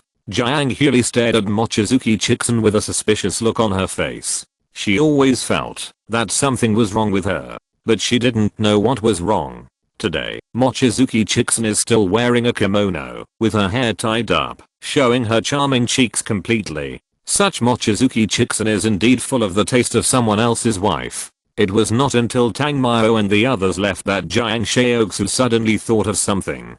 That is, when they came, it seemed that Ai Jiang Tu and Nanju talked about their most admired magicians, in order to understand everyone. At that time, Tang Mao said KO. On the other hand, after Tang Mao took Mochizuki Chixin away, he did not rush to let her go. Instead, he asked her to take him to various special places to appreciate the scenery here. What about Inao and Matsushita? Mochizuki Chixin said that she didn't know and couldn't. But with half pushing, everything seemed to become feasible. In terms of obedience, the women in the smaller country are still very good. Even if she doesn't like it, she just says it. However, the more she says, the more Tang Mao likes it. In short, people are so strange. It was not until the evening that Tang Mao sent her to the last bus. Ultimately, they are all mages. Even if they waste their energy to stroll for a day, they have tried it, and the recovery speed is still quite fast. In the evening, when he came back, everyone had rested. Only Jiang Shaoxu was still outside his room. The moment he saw Jiang Fox, Tang Mao asked with some doubts, "Why don't you go back to the room to rest and stay here?" Jiang Shaoxu looked at Tang Mao very seriously, and then said, "Which countrywoman do you like?" "He came here for 6. Why the heart?" he replied. "What a joke. I'm such a patriot. How can I like foreign women?" Jiang Shaoxu heard the words, and his original seriousness eased a little. Then he asked, "Didn't she flirt with you?" Thinking of how Mochizuki Chixin was dressed today, Jiang Shaoxu has been uneasy for a whole day. Especially when she saw that it was already night, she was even more irritable. However, fortunately, Tang Mao did not stay overnight, which comforted her a little. In her opinion, nothing should happen during the day. Tang Mao replied seriously, "Jiang Fox, you know, although I'm not a good person, it is not the case that any woman will like me, right?" Jiang Shaoxu thought so too. After all, Mochizuki Chixin looked like a proud little hoof. How could she agree? After hearing what Tang Mao said, and his mood did not change at all, her uneasy heart was finally put down. That's more like it. After leaving a confusing sentence, Jiang Shaoxu twisted her waist and left his room. Tang Mao looked at her from behind and said, "It's so late, why don't you come in and sit down?" Jiang Shaoxu smiled for a while, then said, "You wish." After she left, Tang Mao's tense heart finally relaxed. It must be said that it was fortunate that Jiang Huli was not good enough, otherwise, he would have been discovered. Thinking of being discovered. Thinking of this, Tang Mao suddenly paused. It seems that, even if he was discovered, it doesn't matter, right? After all, there was nothing between him and Jiang Shaoxu. It's nothing more than some unavoidable contact. Tang Mao opened the door in some confusion, muttering to himself, damn it, it's better not to mess with a woman with a spiritual power. Between the high and low embankments are grey-white stone buildings. When the orange sun appears in the sky, the light falls on the entire East Sea City, but it is not stained with any color. The grey is still a lifeless grey. When I built this battlefield city, I didn't intend to make it look so beautiful. Even if it is a semi-reclaimed city, even if there is a beautiful blue sea outside, the war that occurs all the time is cruel, and the tone of the city should also be heavy grey and mournful white. Tang Mao woke up early in the morning. Just when he was meditating outside, he heard a slight sound of footsteps. Looking back, he found that it was Muningsu. Tang Mao got up immediately. After consuming the space magic energy for a while, the next moment, he appeared beside Muningsu. Muningsu originally wanted to walk alone, but suddenly this man came to her. Moreover, he actually used space magic to come here in an instant. For a moment, she didn't know what to say. Is there such a waste of magic? You know, where they are now, there may be a siren attack at any time. Tang Mao said very confidently. What do you mean you? I don't only have space magic. Besides, I saw you walking out alone, so I came to accompany you. Muningsu was silent for a while, and then said, I just want to be alone. Tang Mao said disapprovingly, what a coincidence, I don't want you to be in a daze alone. Muningsu really couldn't deal with a rogue like Tang Mao who was both a rogue and strong, so she had to agree, and let Tang Mao follow. When the two were strolling, Tang Mao talked a lot, and from time to time he took advantage of her. Muningsu, who couldn't bear it anymore, had to give up the idea of relaxing, and prepared to pull Tang Mao back. When they were going back, they happened to see a woman who inexplicably fell into the sea, and then died inexplicably. It was very sudden, without any breath of life! Exclamation mark. After all, a woman who was still alive the moment before suddenly became a corpse the next second. She was greedily lying on the sea water. Her skin was bloodless and pale to purple. The body stiffened very quickly. Generally speaking, it takes 1 or 2 hours for a person to start stiffening after death, but this woman was already stiff. Later, the Japanese military learned that this was a strange disease called drowning curse. Tang Mao didn't have the mind to meddle in other people's business, so he took Muningsu and left here. Chapter 212, Guarding the Street District. When Tang Mao and the other two returned to the team, the other members of the government also came out. When they learned that the two had encountered the drowning curse, after they went out, they were all terrified. After all, their official had once conducted a physical examination on a group of people and confirmed that there was nothing wrong with them, but not long after, one of them happened to be drowned. The terrible thing about it is that there is no sign, no precursor, as if it happened randomly to people in Danhe City. After learning about this, the members of the government were also a little scared of this place. Listening to what everyone said, Guan Yu said disapprovingly, this matter is not our responsibility. What's the point of us talking so much? The Japanese government itself doesn't care. Why are we worrying about it here?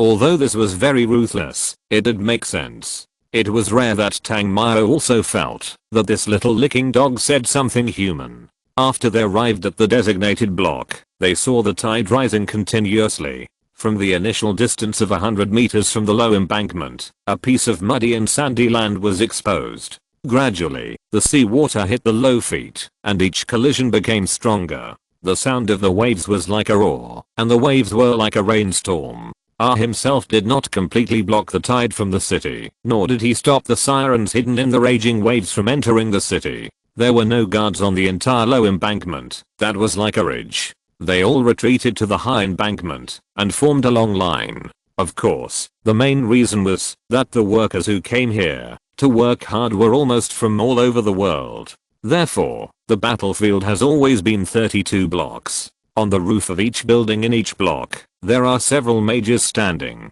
Looking down from a high place, the number of these mages is also quite amazing. The tide is definitely not the original tide of nature. The most turbulent tide that ordinary people have seen is only more than 10 meters high.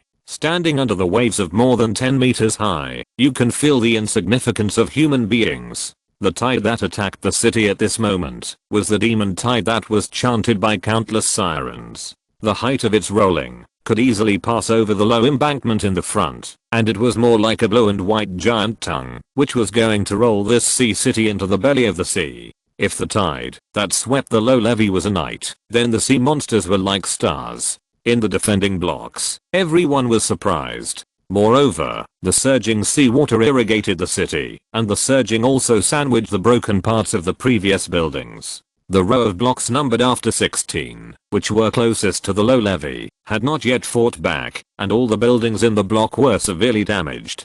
Some collapsed directly, some broke in the middle, some tilted and collapsed, and some collapsed under the tilted. The sea tide was foggy, and now the tide fog was like a downpour, soaking everyone's body. Looking at the rushing sea monsters, every member of the Guofu team was on high alert.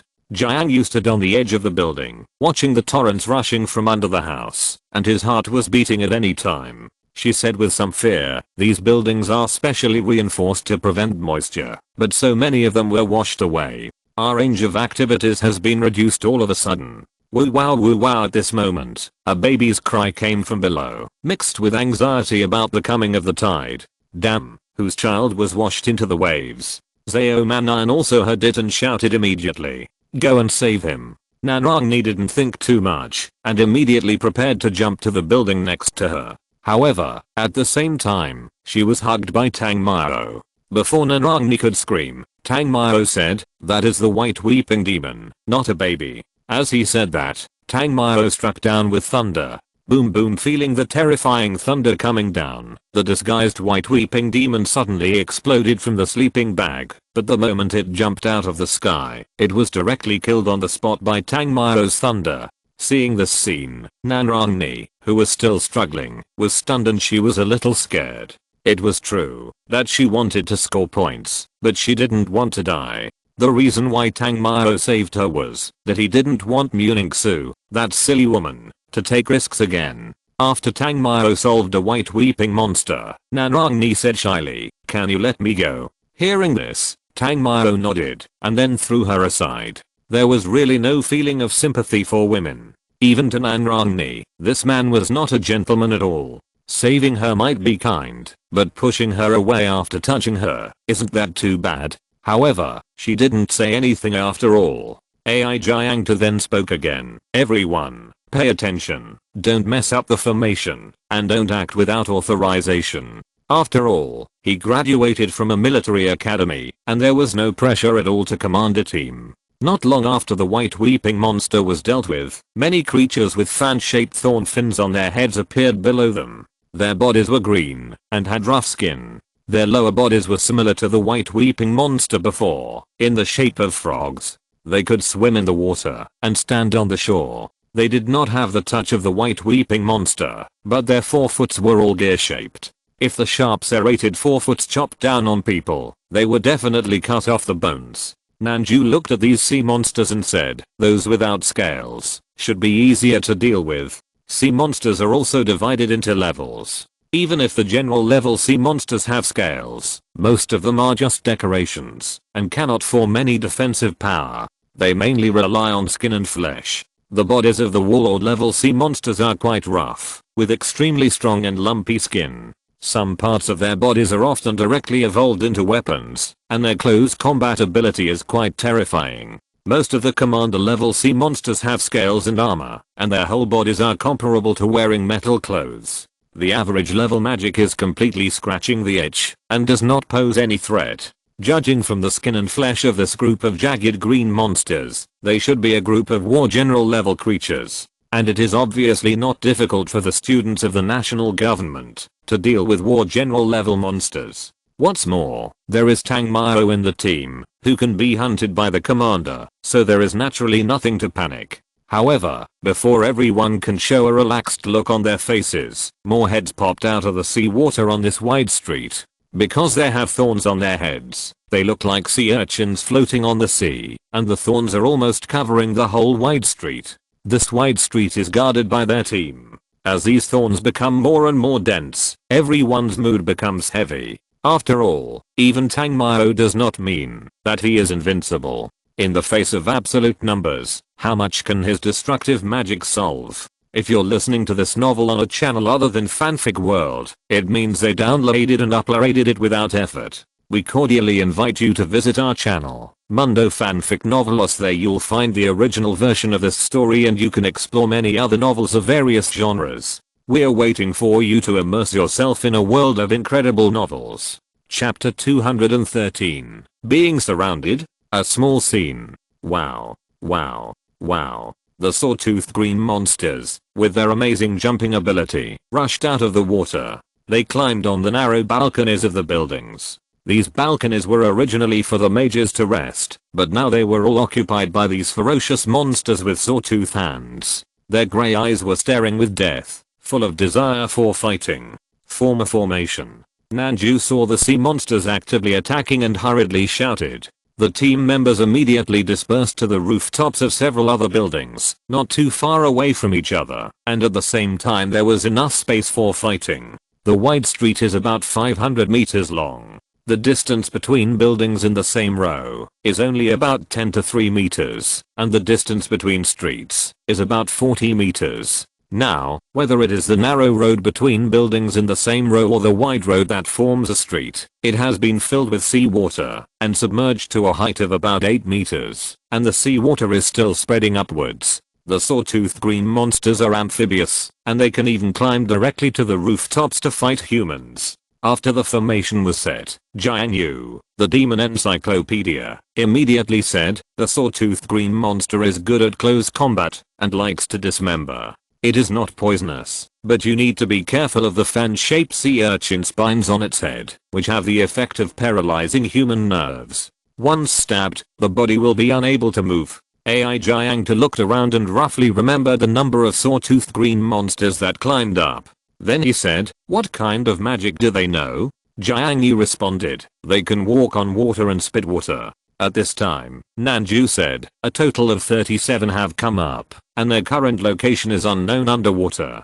Prepare for battle. After Nanju, the sound mage, spoke, the members of the national government were ready one by one. Although Tang Mao was not afraid of these general level monsters, he did not throw a skyflame funeral as soon as he went up. It would be useless to be too conspicuous. There are so many resources. So, today he came to play water seriously. After watching them bombard with magic one by one, the jagged green monsters that rushed up also fell into the sea one by one. The number of those who fell into the sea and were killed was not very large. After all, not everyone was called Tang Mao. Nanju's ears moved slightly, as if he heard something. He hurriedly used the communicator to say to Muningsu, a group of jagged green monsters appeared near you. Muningsu was across the street.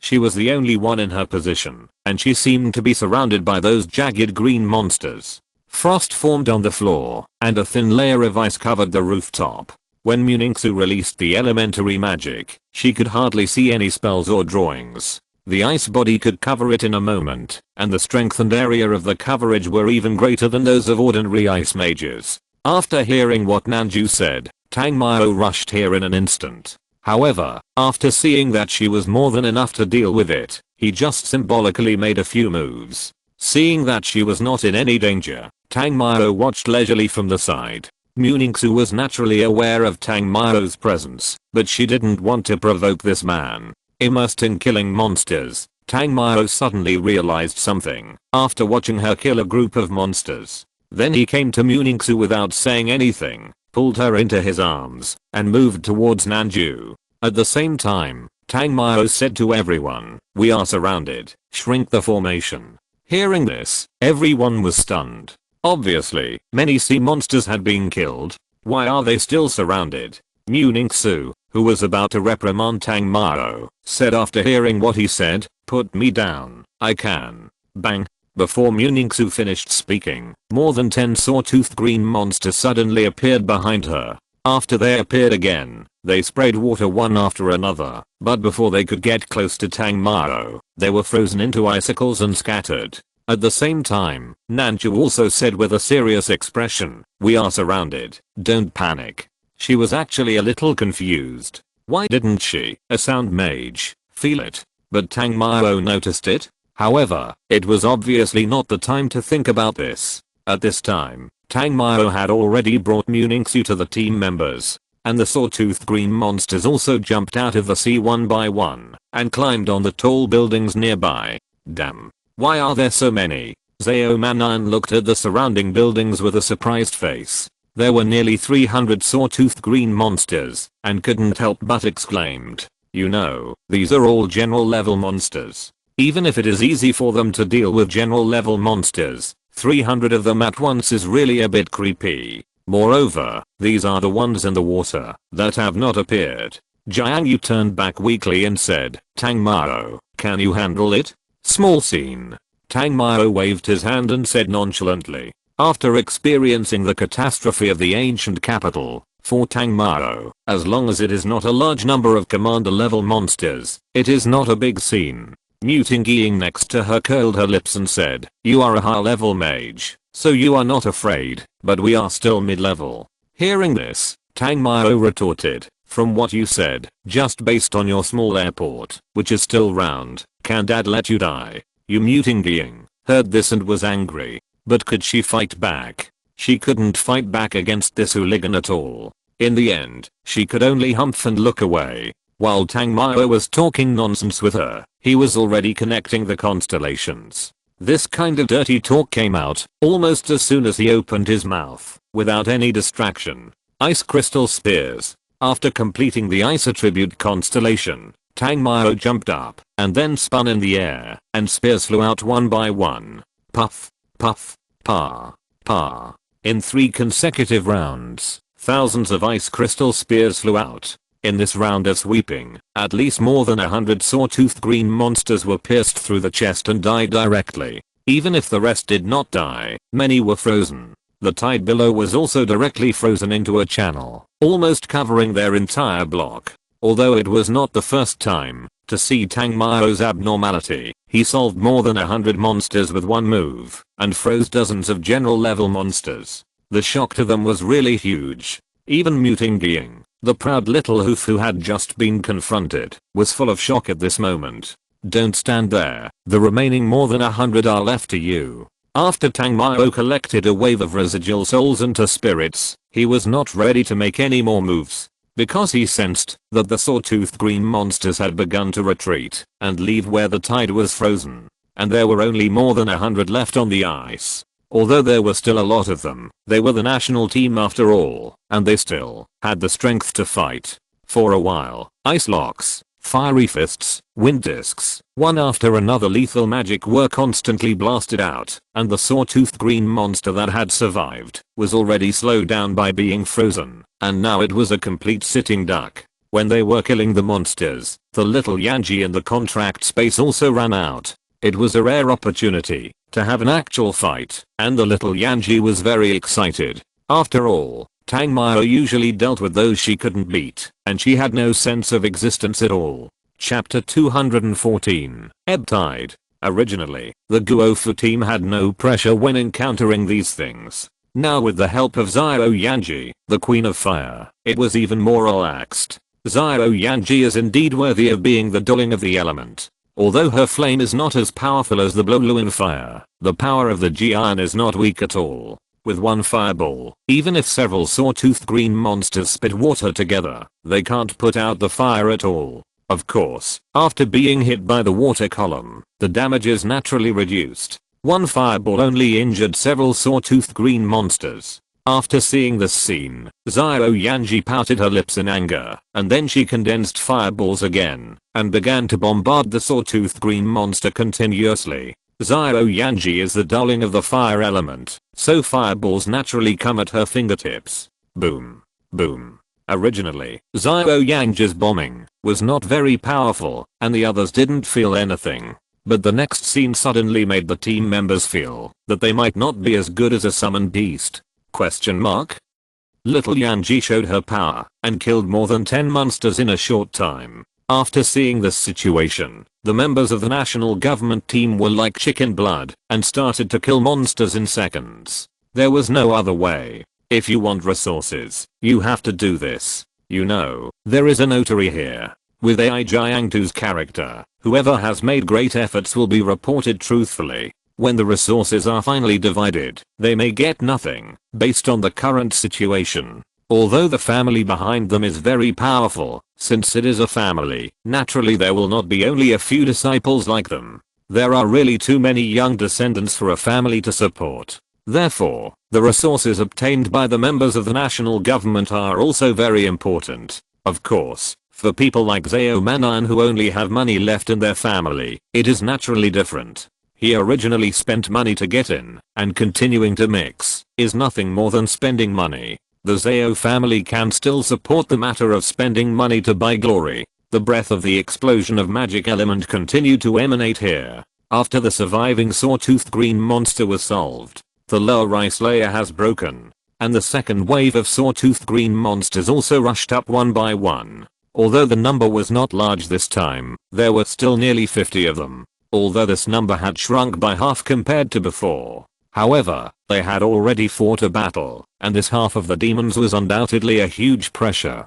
Tang Mao, don't make a move. The rest of you, prepare to fight. Before everyone asked Tang Mao to make a move, AI Jiang2 issued an order. After he finished speaking, he looked at Tang Mao and said, under the circumstances of no death, I hope you don't make a move first. If we rely on you to crush all the way, how can we reach the finals? Tang Mao nodded, and then crossed his arms. Since the captain said not to let him make a move, then he naturally didn't need to make a fuss. Moreover, what AI Jiang2 said was not wrong. If he just kept making moves, then what would happen? Even if they were promoted to a high level? When it came to the battle, they were just a group of weaklings. Of course, even if they had been baptized by a war with demons, they were still weaklings in Tang Mao's eyes. After AI Jiang2 spoke, the previous fluke of the few people disappeared instantly. Almost all the equipment that each of them could use was used. After looking at the magic tools that these guys took out, Tang Mao couldn't help but curl his lips. Not to mention, these guys really have a lot of cards. The battle lasted for nearly 2 hours. The members of the Guofu team, who were dressed neatly before, now looked almost tattered. Even everyone had wounds on their bodies, but they were all minor injuries, and there was no fatal injury. Of course, this is still very much related to the timely treatment of the little bitch Nanrangni. After persisting in this wave, except for AI Jiang2 and Nanju who was barely standing, everyone else had collapsed on the ground. Even Muningsu was no exception. This might be the difference between the military magician and their ordinary magicians, right?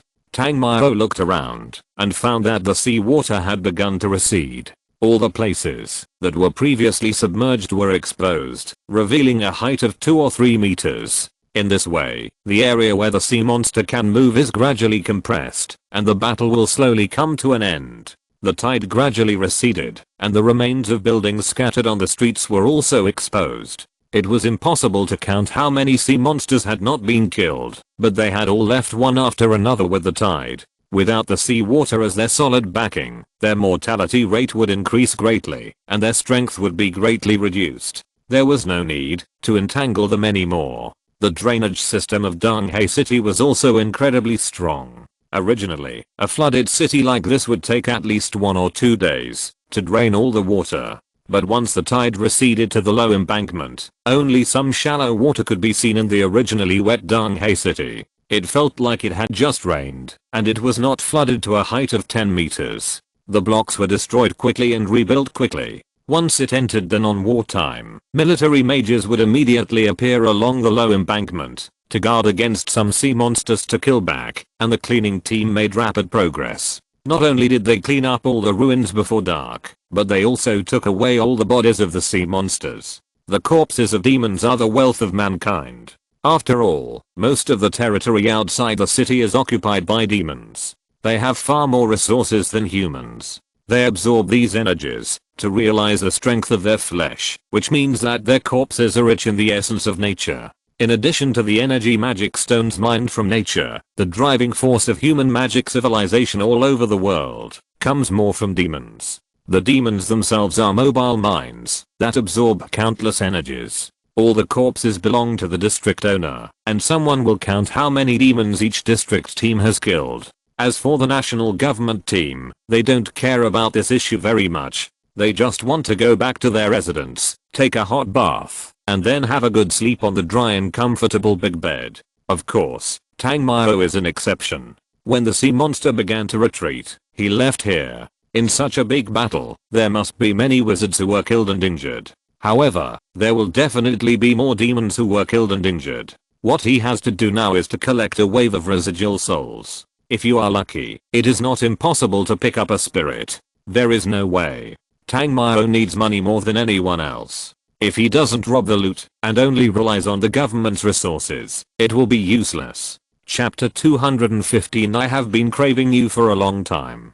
On the other hand, when they were going back, Nanchu also gave Muningsu a reward. She had saved Jiang Yu, Jiang Shaoxu, and Muting Ying in the previous battle. Although she was not the one who led them to fight in the end, everyone saw how much Muningsu had done in the battle. Although the government team did not have the resources for substitutes, they would still give them the rewards they deserved. Muningsu did not act pretentiously. After all, she was really short of money now. When Tang Mao came back, it was already night. Although he had used up all the magic power of the space system during this stroll, the rewards he got were not small. Moreover, after looting a lot, Tang Mao came to the place where the small art book was sold. He had not made many moves all day, and with the help of the demon system, he recovered very quickly, and his mental state was naturally perfect. After selling all the materials from the recently harvested 1 commander level spirit, 4 general level spirits, and the previous commander level demon, Tang Mao obtained 270 million yuan in activity funds. After buying milk powder for Yanji and Zunu, there was still more than 100 million left. There was nothing good to buy with this little money at the moment. So he came back. At this time, everyone had fallen asleep peacefully, and Tang Mao did not look for anyone. After all, he had been nourished by Yu Qiangxin before, so he was not addicted to it. The next day, Tang Mao got up early as usual, and appeared outside Muningsu's room. Of course, he himself was not a man who loved to get up early, but because he knew that Muningsu would soon need care, regardless of whether he could give her some love, it would be no problem to accompany her during the truce period. However, when Tang Mao came, he found that the people inside had already left. Tang Mao left Donghai City and rushed to Tokyo. Of course, he did not choose to take a car, but rode Zhao Hei all the way to Tokyo without any obstacles. As for whether there was a certificate or not, Tang Mao ignored it directly. When Tang Mao rushed to an auction house in Tokyo, it was not open yet. He waited here immediately. After more than 10 minutes, the cold silver-haired beauty arrived as expected. When Muningsu saw Tang Mao, she was completely stunned. She said in confusion, "Why are you here?" Tang Mao replied, "I went to find you as soon as I woke up in the morning, but unfortunately you were not there. So I called Zhao Hei and rushed all the way here." "What did you ask me for?" Muningsu did not have too many emotional fluctuations. She looked at Tang Mao and asked again, "I came to you because I knew you needed help now. How could I miss such a thing that can show my affection? After all, you know that I have been craving you for a long time." Tang Mao finally did not talk about those things and said it directly. Muningsu laughed at herself when she heard it. She has been abandoned by Mushi now, and there is no support from a big force. No matter how much she was ahead of others before, she really needs help after she has no resources. Because the gap that starts now will become bigger and bigger in the future. Muningsu is not stupid. She knows very well that many people in the team have already reached the high level, but they have never shown it or are still exploring the trajectory of the constellation. If you really think that the others are also at the peak of the intermediate level and they may be eliminated, then you are wrong. The time for replacement is coming soon. Even if those who have not reached the high level, they will definitely get huge support from the forces behind them in this month. The Star River vein will be thrown at them like it's free. By then, the only person who is still at the intermediate level will be Muningsu. During the training period, the competition between the Guofu team and the Guofu team is not as big as imagined. The real competition is within the team, and the mechanism that 1 or 2 people will be replaced every time they arrive at a training place. Muningsu rarely rolled her eyes at Tang Mao's straightforwardness. She just shook her head and said, "You know my situation." I said, "I don't care." Before she could continue, Tang Mao interrupted. Muningsu paused, then said, "But, you have more magic. Although you can lead your peers now, what about in the future?" Hearing this, Tang Mao gritted his teeth and held back tears. He endured the heartache, but looked at Muningsu calmly and replied, "If I didn't have that ability, I wouldn't come here today. I'm not a person who will give up my growth for a woman." Muningsu didn't respond, and Tang Mao didn't speak. After a moment, Tang Mao couldn't stand this atmosphere after all, and then said, "Since we are here, why don't we go in and have a look?" Muningsu thought about it and realized that the money she had on hand was indeed not enough to buy the galaxy vein. It was indeed better to buy some practical things that would be more beneficial to her improvement. Otherwise it would be meaningless to save money there. The shopping malls in Dunhai City are naturally internationally famous. There are junk copper and iron rare treasures and full screen eyes. Too many mages spend their savings in the shopping malls, hoping that they can encounter good things and become rich overnight. Yeah, after she nodded, Tang Mao naturally reached out and held her small waist. Feeling the big hand on her waist, Muningsu was ashamed and angry. She turned around and glared at Tang Mao, who looked normal. She thought, this bastard really doesn't treat himself as an outsider. ? Tang Mao didn't care about her angry glare.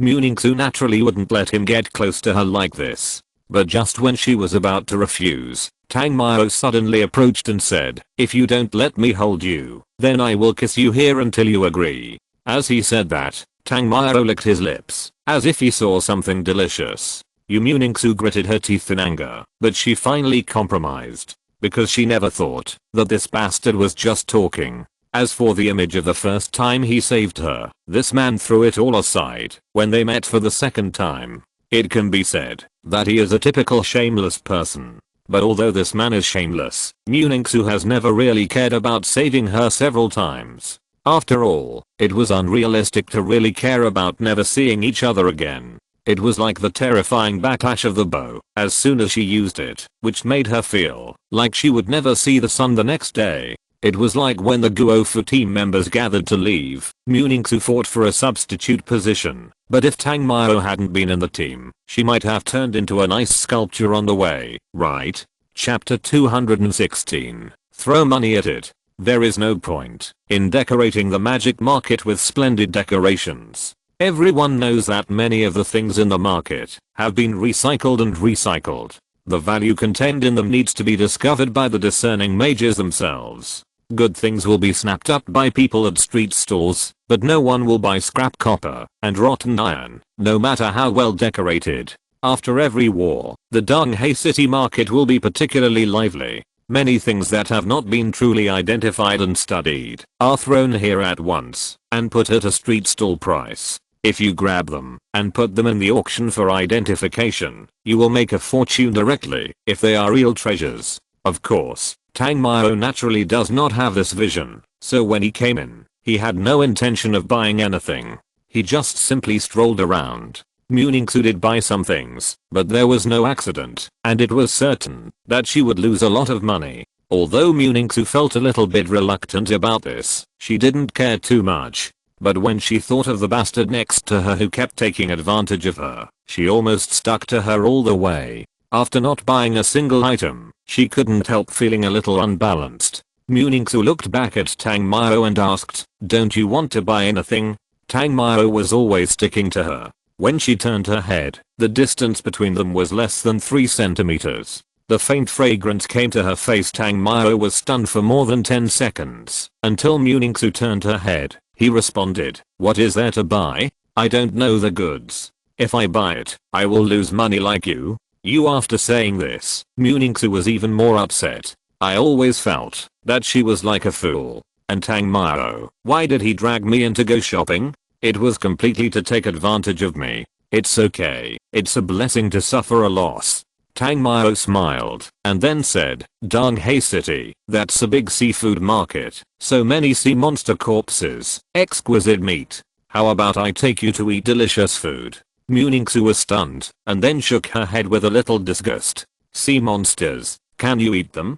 Tang Mao said again, "Don't refuse so quickly. You haven't tried it yet, so how can you be sure that you don't like it?" After saying that, regardless of whether she was happy or not, Tang Mao took the cold beauty in his arms and walked towards a nearby restaurant. It was the first time for Muningsu to taste sea monster meat, and Tang Mao did the same. However, seeing her face that said "I refuse," Tang Mao tasted it and confirmed that it was delicious and forced her to taste it as well. After Muningsu also tried it, Tang Mao was satisfied and said, "How is it? Very delicious. There is nothing that monsters cannot eat. After all, to put it bluntly, they are mutant animals. They are all meat. What is there to not eat?" Muningsu tried it and it was indeed good. After the first bite, there was naturally nothing to resist. After shopping, eating delicious food, and having a few drinks, Muningsu was a little drunk. Her usually cold eyes were now a little more charming, and her fair and icy cheeks were red. During this time, Tang Mao bit her mouth for no reason several times. Maybe it was because she drank a little wine, or maybe it was because it was not the first time she was molested, so she was not very resistant. Originally, with the speed of the two of them, the speed of returning to Dong Hai City would naturally be very fast, but Tang Mao seemed to be willing to take her for a walk. It took an hour for the two to return to their residence. The two of them could be said to have left early and returned late. As for whether other people went there or not, Tang Mao obviously didn't care much. After all, the sound insulation of the house here is really nice. Mochizuki Kyangson's little hoof helped to test it. When they arrived in front of Tang Mao's room, Muningsu wanted to lock him out. But before she pushed him out, he directly carried her in. Although Muningsu had drunk a few cups, she was not so drunk that she didn't know anything. Just when she was about to say no, Tang Mao was even quicker to cover her lips. After a while of biting each other, they were really too angry. Even Tang Mao was not satisfied with this, but when he noticed that Muningsu was not struggling, he stopped. There was no way. When he touched that beautiful cheek, he felt a little wet on his hand. Tang Mao felt that he could be a little shameless, but the girl was obviously not prepared. In this case, even if they were together in the future, they would have some bad memories. Well, in fact, he didn't want to just have this once, so when he noticed that she was in a bad mood, he stopped. Muningsu originally thought that she was going to confess, but suddenly found that Tang Mao had retreated. After opening her beautiful eyes, she saw Tang Mao standing aside, just looking at her quietly. Stunned, Muningsu said, "You." But when she opened her mouth, she didn't know what to say. She couldn't say, "Why don't you continue? I will wait for the day when you are willing." As if knowing what Muningsu was thinking, Tang Mao responded sincerely. As he spoke, Tang Mao took out a crystal clear object like a diamond from his arms. This was naturally the galaxy vein that had been stored before. He handed it to Muningsu and said, "Although it is not appropriate at this time, I have prepared this galaxy vein for you a long time ago. It does not contain any other meaning, but I just want to help you." Muningsu was stunned, looking at the egg-sized object, which was shaped like a diamond, but seemed to be more crystal clear than a diamond. It was dotted with countless dense light spots. If you look closely, you will find that they are as beautiful and dazzling as the Milky Way. This is the galaxy vein that countless magicians dream of. When a magician reaches a bottleneck in his cultivation and wants to break through his own nebula barrier, he will definitely need this item, because it is an important resource to help the magician turn the nebula into a galaxy. There is a huge gap between the nebula and the galaxy. It is really difficult for human mages to break the barrier and cross the gap by their own strength. Only the galaxy veins can provide huge energy that can not only be perfectly absorbed by the magician, but also produce extremely strong energy pulses, impacting the galaxy realm. The galaxy veins are not 100% successful, but as long as the foundation is solid enough, the mages who are stuck at the peak of the intermediate level have the hope of advancement. With Muningsu's current strength, a galaxy vein is enough for her to advance. Moreover, the energy of this galaxy vein is quite rich. Although it is said that she did not use the galaxy vein to enter the first high level, it can only be said that it was a coincidence, plus the power of Muningsu's ice crystal bow and the help of Killin. However, Muningsu wants to break through by herself. In Tang Mao's view, it is almost impossible. When did you buy it? Muningsu looked at the shining crystal light in Tang Mao's hand and said in a daze. Tang Mao responded, I bought it when I knew that the Mu family had given up on your branch.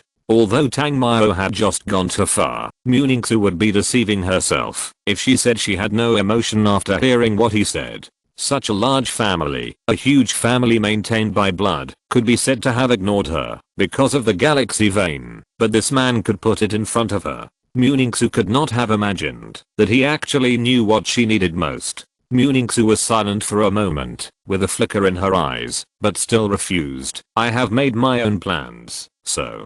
Tang Mao interrupted directly. So, what I said that day was not a joke. The day I rescued you, you belonged to me. Don't talk about those things, and you don't have to worry about whether I will surpass you. I still know my own weight. He had already endured the heartache and gritted his teeth to spend money, so how could she refuse this?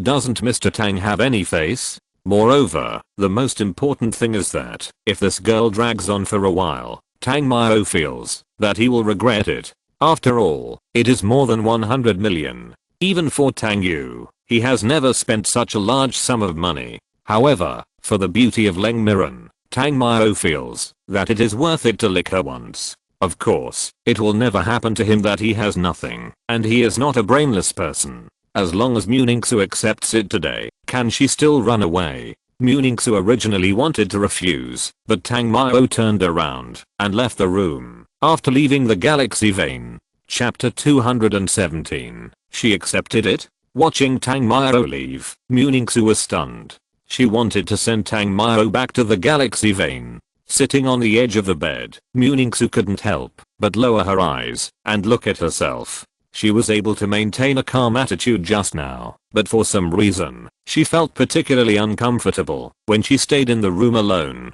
When she thought of her relatives all scattered and left, she missed the small manor in Bo City that had been destroyed. She wanted to go back to the place where she was born, where she could hide in the room and not worry about the storms, thunder and lightning outside. In the past few years, too many changes have happened, so unexpected.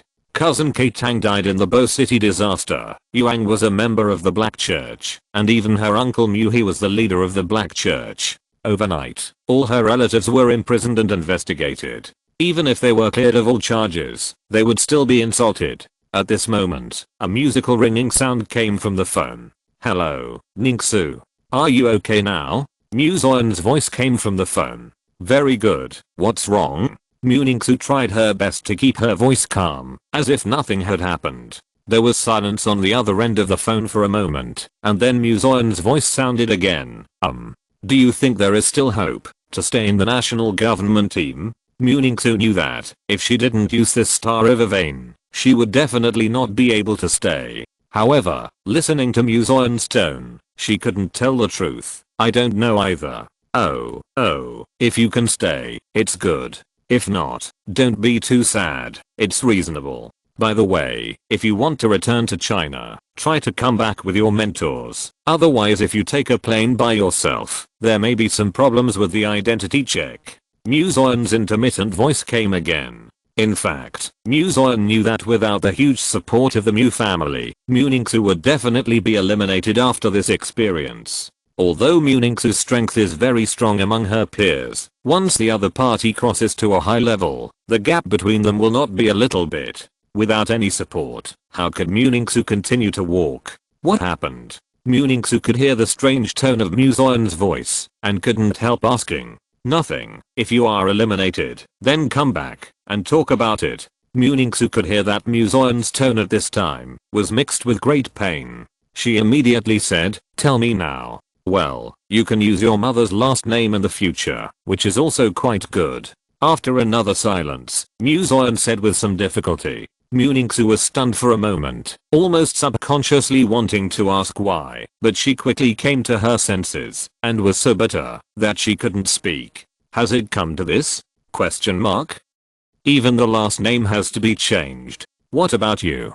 Muningsu resisted the pain that was like a needle piercing her heart. I don't have any relationship with them, just call me Zoyan. What about the others? Oh, they all have some relatives of their own, they can just go and live with them. In fact, it's no big deal to just change their names. I was also very angry at first, but after thinking about it carefully, it won't do us any harm, otherwise we will be. Oh, it's not that exaggerated. Anyway, just change it. Zoyan's words were a bit incoherent.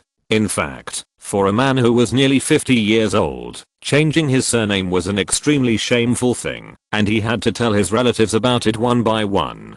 Zoyan had already told everyone else, but he really didn't know how to start with Muningsu. He felt so helpless that he wanted to jump out of the window of the highest conference room in the Mu family building and end it all. Muningsu looked at the galaxy vein in her hand and said, "Dad, don't worry. Our surname is not decided by others." Zoyan thought that Muningsu was comforting him and didn't care. After the father and daughter said a few words, they hung up the phone. Muningsu looked at the galaxy vein in her hand, and a firmness emerged in her eyes. According to her personality, she naturally didn't want to accept it. However, she didn't want to bow her head when she heard her old father's pain.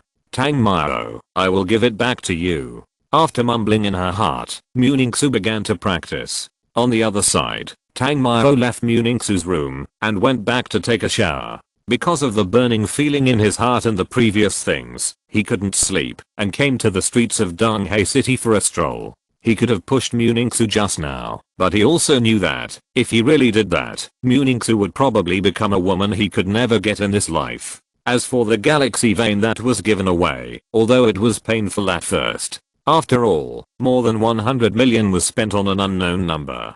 To be honest, it was a bit of a symbol of stupidity. But if you think about it in another way, as long as she accepted the first time, then with his help, why would she refuse to pursue her? There has never been any love as clear as water in this world. Without material support, everything is just a dream. After strolling for most of the night, the evil fire in his heart dissipated, and Tangmao returned to his residence. In the next few days, the entire Guofu team went out early and came back late, and no one knew what they were busy with. Even Seoman Iron, the thief, has not been seen recently. Slowly, Tangmao understood that now is the time for the forces behind to exert their strength. They are either controlling the stars, or they have obtained the resources behind them, and are practicing to break through the high-level strength. Fortunately, Muningsu has not appeared in front of him since that night. How could Tangmao not know what it means if she didn't appear? Knowing that Muningsu was willing to accept his kindness, Tangmao was very happy. In fact, Muningsu was able to accept Tangmao's help, thanks more to Mu's giving up and Zoyan's phone call. It was definitely a great help. Because it was still a truce period, several girls were practicing in seclusion.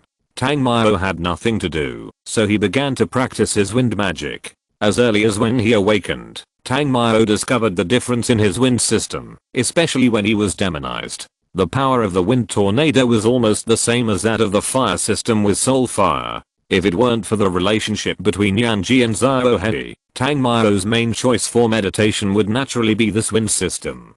Because this magic is likely to be a slightly mutated one. Chapter 218 The Shocked Muting Being. With Tangmao's current strength and the help from the Killing Jade, there is almost no obstacle to the practice of wind magic. Now only the shadow system and the wind system have not reached the high level, and the other systems have already broken through the high level. Although if he focuses on improving one system, he will quickly reach the super level. But for him, who has a somewhat obsessive personality, he always wants to practice these systems to the high level, and then rush to another. There is no way. If he doesn't practice now, it will be more difficult for Tangmao to practice in the future. Moreover, the next awakening is also an extremely troublesome thing. If he can't reach the super level of 7 systems at the same time, he can't awaken a new magic system. although it is very embarrassing when practicing one by one. But when I think of myself standing in the army of tens of thousands of demons and releasing magic continuously, the effect.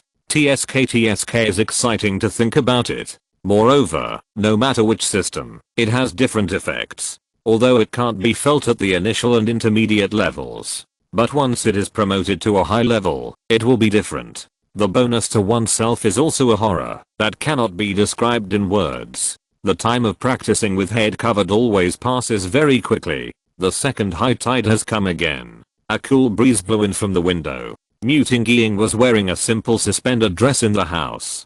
Her tightly closed eyes suddenly opened, just in time to welcome the rising sun shining from the east, which made her pupils more colorful. High level. I have reached the high level ice system. Mutingying grinned. Her smile was so happy that she didn't need to pay attention to the red tape taught to her by her family on weekdays. She even hoped that everyone could hear her laughter. With just one copy of the Galaxy Vein, she successfully broke through the ice system to the high level. Under the absolute difference in level, any talent is so pale. Now she, Mutingying, can completely crush Muningsu. In her opinion, Muningsu will not have the Galaxy Vein, and will be stuck in the middle level for a long time. The longer she is stuck, the further she can leave her behind. God has favored her again. From today on, she will be the darling of the entire family. All those cousins who used to gossip about her will be slapped hard by her. The elders and cousins who used to surround Muningsu will all focus their attention on her, because she is the representative of the entire Mew family. She is dazzling in the world school competition, and is known by the world, winning the world's attention for the family. In the end, I won. Mutingying opened her palm and let the ice crystal sand slide down her palm. At a high level, it seems that magic is no longer completely bound by the fixed form of the star map in Star Trek. The magician can change it at will with his own thoughts, but this skill still needs more practice. After sorting out her mood, Mutingying changed into a blue tights, showing her beautiful curves perfectly. I don't know when she started to like this kind of queen dress, instead of the kind of girl next door. This may also be because Tang Mao's two colored dog eyes, which never stared at her, were stimulated, right? She herself didn't know since when. That man, who obviously had no background, made her particularly concerned. When all of them came to the block to be guarded, it was obvious that everyone's aura had changed. When Mutingying came here, she was originally full of joy. However, when she found out that everyone was different, or rather, when she saw the changes in Muningsu, she was completely stunned. This feeling, she was extremely attributed to it, because she had just been proud of it. But what happened to this little sister who had suppressed her for many years? How did she get promoted? She knew very well that the family did not support her or anything, but she was now a high-level mage. Okay, everyone go back to your positions. Because she was stunned and puzzled, she was still stunned for a long time until AI Jiangta spoke. After AI Jiangta finished speaking, everyone came to the place they were going to guard, and found that Mutingying was still standing there. Mutingying came back to her senses after hearing AI Jiangta's call. She was stunned for a moment and said, "Sorry, I was thinking about something just now." AI Jiangta was a little helpless. He knew from the beginning that this team was not easy to lead. But he didn't expect that this girl could still be in a daze when the demons attacked at this rising tide. Then AI Jiangta gave her another order, and she went to the place she was defending. After arriving at the place she was defending, Mutingying still muttered in disbelief. It's impossible. How could it be that the family has completely abandoned Muningsu's branch? How could this happen? How could this happen? At this time, Nanrangni's voice came from behind Mutingying. Nothing is impossible. With Muningsu's beauty, even if she doesn't have the support of the Mew family, it doesn't mean that she will not have the support of others. Hearing this, Mutingying looked back, and she didn't know when Nanrangni had come behind her. Like Mutingying, Nanrangni was also very dissatisfied with this news. She even didn't want to pretend to be a good friend anymore. Because if Muningsu didn't leave the team and continued to become a formal team member, she would probably be taken seriously by the Mew family again. At that time, the ice crystal bow would no longer have any fate with her. Hearing this, Muting Ying shook her head and said, "No, it's impossible. This is impossible." There were only 2 of them guarding this side, because the tide this time was much smaller than before, and all the team members had already advanced. In this case, AI Jiangta would naturally not let everyone guard the small circle. After all, they now have to break through the 4-star team as quickly as possible. Only in this way, the experience of our base can be considered completely over. It is also because of this that Nanrangni didn't think about hiding anything. After a burst of dissatisfied complaints, Muting Ying suddenly turned back to look at Nanrangni, looking at her with some confusion. "You know, isn't this woman Muningsu's good girlfriend? What is she talking to me about here?" Muting Ying subconsciously felt that this woman was here to mock her, and immediately said coldly, "Why are you telling me this?" Nanrangni seemed to have sensed Muting Ying's hostility, and immediately told her everything about her and the Mu family. Chapter 219 Nanrangni's True Face. Muting Ying, who knew everything, felt a little ridiculous when she looked at Nanrangni. She suddenly felt that, even if Muningsu could suppress her, it would be useless. Because, in the entire Mu family, she was not the only one who was dissatisfied with Muningsu. The previous worries disappeared in an instant inexplicably. Muting Ying felt a little mocked. She didn't know why she was angry. In the eyes of the Mu family's senior management, Muningsu was just a tool. Muting Ying was in a good mood, but Nanrangni was different. She was in a very bad mood now. She originally wanted to discuss a solution with Muting Ying, but she didn't expect that she would end up comforting her, but she was puzzled. Immediately, Nanrangni said again, "Don't be too happy too soon. If Muningsu can't leave the team, the Mu family will probably pay more attention to her again. After all, not all elders want to expel Muningsu." Muting Ying smiled indifferently and then said, "Nanrangni, don't you watch the news? Although Muningsu is fine now, are you sure she can play in the National Palace competition? The dead souls of the ancient capital have not yet rested. Even if Muningsu can make it all the way to the finals, as long as the news of her being kicked out of the Mu family spreads, and her uncle is an important member of the Black Church, the mentors of the National Palace will not dare to let her play." Nanrangni was stunned, and then thought about it. No matter how dazzling Muningsu is, she will eventually be abandoned because of this. Moreover, it is a complete abandonment. After all, the resentment of millions of people in the ancient capital cannot be provoked by the Mu family. At this time, not far from the 2 of them, under a dark shadow, Tang Mao looked at Muningsu and whispered, "Now, do you believe what I said?" Muningsu looked at Nanrangni expressionlessly. She had always gotten along well with her, and she was a rare friend. Moreover, Muningsu still regarded her as her best girlfriend. However, she did not expect that the so-called best girlfriend was just a joke. Moreover, she seemed to have once again recognized the horror of a noble family.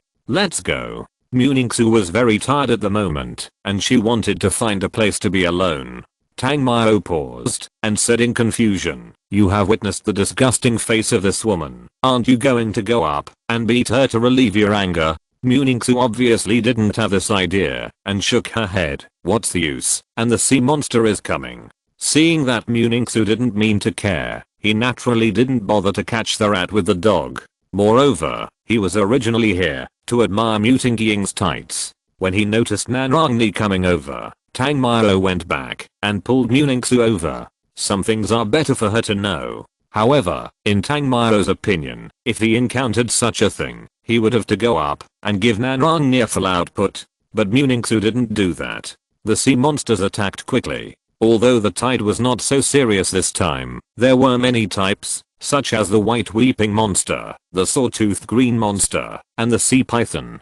But although there were many types, the number was obviously not enough. At the beginning of the battle, it was a one-sided massacre. But even if it was a one-sided massacre, the sea monsters still charged forward fearlessly. Just as Jiang Yu said, there were too many sea monsters, so they would send a wave of benefits every once in a while. Of course, whether they could be accepted depended on whether the strength of R was enough. After the battle, everyone returned to their residence. But when he went back, Tang Mao could clearly sense that Muningsu's attitude towards him seemed to have changed again. He wanted to ask about it, but Jiang Shaoxu, the little hoof, dragged him away by force. Tokyo.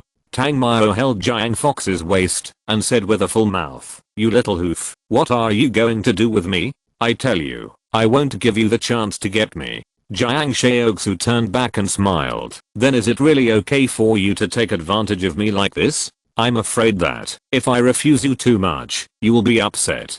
Tang Mao looked at Jiang Shaoxu and said with a look of doing it for your own good.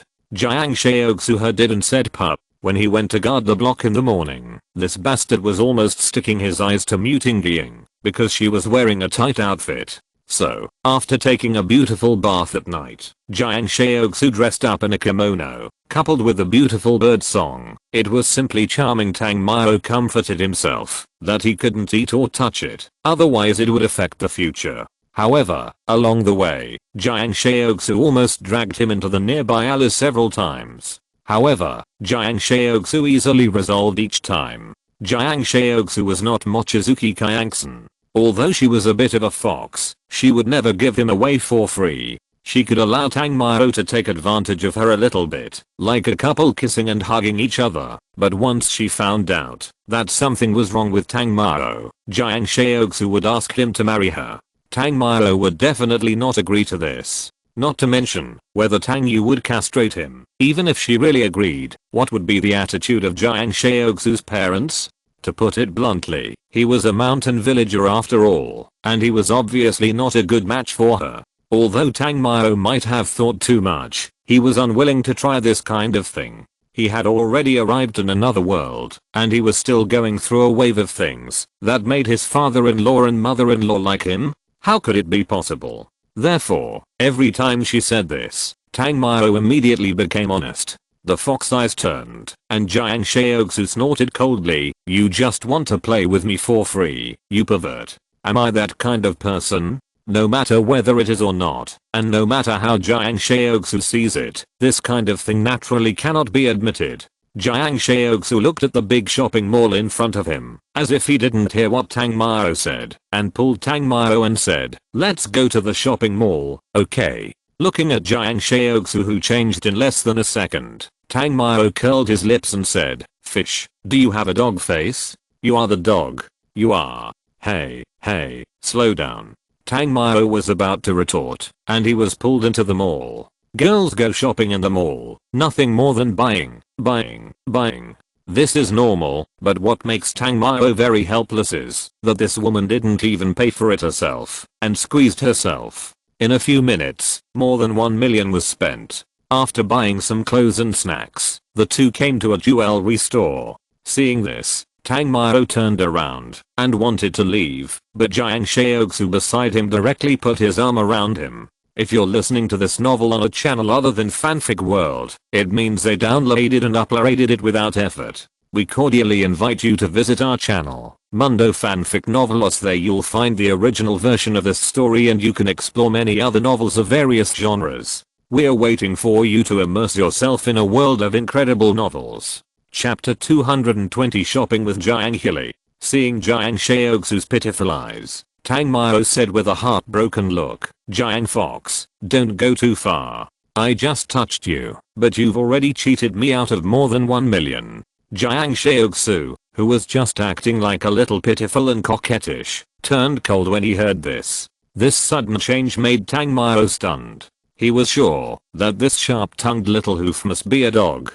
He could wag his tail for you 1 second, and then he could grin the next second. Although he was a little scared, he thought that more than 1 million was gone. If he went into a jewelry store, the consequences would be unimaginable. Tang Mao immediately said, "Why are you staring at me like that? You and Muningsu did that?" Jiang Shaoxu's shocking words made Tang Mao stunned for a while. It was not until the people coming and going nearby stopped to eat melons that Tang Mao came back to his senses. Although he has always been thick-skinned, it does not mean that he likes others to laugh at him here. A flash of lightning immediately appeared on his body. Tokyo is different from Donghei City. Not everyone is a mage. Moreover, this kind of thought can be accomplished with thunder, which is obviously not something that a beginner or intermediate mage can do. Even the mage stopped talking about scumbag, scum and incomprehensible nonsense when he saw Tang Mao's fierce look. In a moment, everyone dispersed. Although mages cannot cast magic on the street, it is not a wise choice to offend a senior mage, especially such a young senior mage. After everyone dispersed, Tang Mao looked at Jiang Shaoxu, who had been indifferent and waiting for an answer, and said, "What are you thinking about? No? No. Then why are you willing to buy her a copy of Pulse of the Galaxy?" Jiang Shaoxu said with some jealousy. I. Without waiting for Tang Mao to argue, Jiang Shaoxu said, "Don't lie to me, I'm not a fool." That day you and Muningsu went out early and came back late, and then she broke through to a higher level. Do you really think I'm a fool? Why can you give Muningsu a large sum of money, but you can't buy me some small gifts? Am I that bad? No, it's different. How is it different? Jiang Shaoxu became angrier and angrier as she spoke, as if she had been treated extremely unfairly, except for not letting you. You didn't. Woo woo woo. Without waiting for the little fox to yell, she quickly covered her mouth. Can you listen to my explanation first? He felt a headache and complained in his heart, this damn soft-hearted disease. When he saw the little fox's aggrieved look, he couldn't say it's none of your business anyway. Jiang Shaoxu, whose mouth was covered, nodded and said HMM. Tang Mao dared to let her go, and then he argued again. Explaining, if you encounter this situation, I will help you, if I have the ability. Although I'm a little heartbroken, I'm sincere to each of you. The first half of the sentence made her quite satisfied, but at the end, Jiang Shaoxu's face turned black, and he said in shame and anger, "Get out." Then Jiang Shaoxu restrained his emotions and said in a very unfriendly way, "Today I asked you to accompany me on a date. I don't want to talk about other things." After that, Jiang Shaoxu pulled Tang Mao, who looked heartbroken, and walked in. Women, for such glittering things, are very fond of them. Although the magic weapon in this world is the most important. But these jewelry and the like are not ordinary decorations, and they always have some use. This time, Tang Mao directly lost nearly 20 million yuan. To be honest, she was quite regretful. Why did she provoke this noisy fox for no reason? Even if she had any interest, she had to wait until the government was over. Regret is regret. Anyway, the money has been spent. If you want to get it back, there is no hope. Moreover, Jiang Shaoxu was obviously not the one who was short of money. The reason why she was like this was just because she was unbalanced. After the two came out of the mall, they went to have a big meal, and then came to the cinema. Tang Mao didn't care what kind of movie it was. It was just a story about a magic hero. The reason why they came to the cinema was naturally because of the anger here. The 2-hour movie, from the beginning of the 5 minutes, Jiang Shaoxu was pressed on the chair, and then there was a massage and mutual chewing. It was not until nearly 2 hours, when the movie ended, that Jiang Shaoxu came out with a red face. After leaving the cinema, Jiang Shaoxu kicked violently and stared at Tang Mao with full resentment. Damn hooligan. Damn hooligan. Damn hooligan. While kicking Tang Mao, he complained, "You said you would take me to the movie, but I only watched the beginning." Although Jiang Shaoxu had also advanced to the advanced level, she was a major in the mind system, and she was practicing the light system. How much output could she have? The little foot kicked her leg, and she didn't feel anything at all. As for the third system, the ice system, that had just awakened, she had not started practicing yet. Although I didn't get to taste it, it was enough to satisfy my craving. Tang Mao, who was in a good mood, smiled and said, "Who comes to the cinema these days to really watch a movie?" Tang Mao didn't suppress his voice deliberately. After hearing what he said, several couples who just passed by punched their male companions shyly at the same time. "Okay, I'll let you go seeing this." Jiang Shaoxu had nothing to say. In fact, the feeling just now was quite exciting. After all, this was the first time to watch a movie with a boy. Oh, just as she turned around, Jiang Shaoxu suddenly felt uncomfortable. "What are you doing?"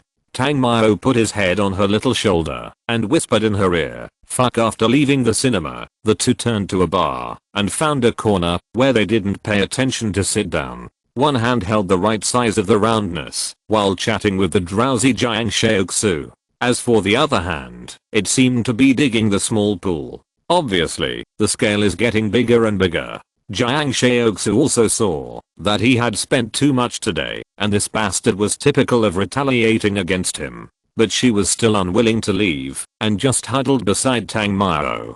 Compared with the bars in China, the bars in Japan are much more lively, probably because of the atmosphere here. The enchanting women twisting and turning on the stage, each with cat ears and tails. Although their looks are not stunning, they are still quite nice and attracting customers, just for their two-dimensional outfits. Chapter 221, Encounter with Zhao Manan. When the two were halfway through their drink, Jiang Shaoxu suddenly pushed Tang Mao aside.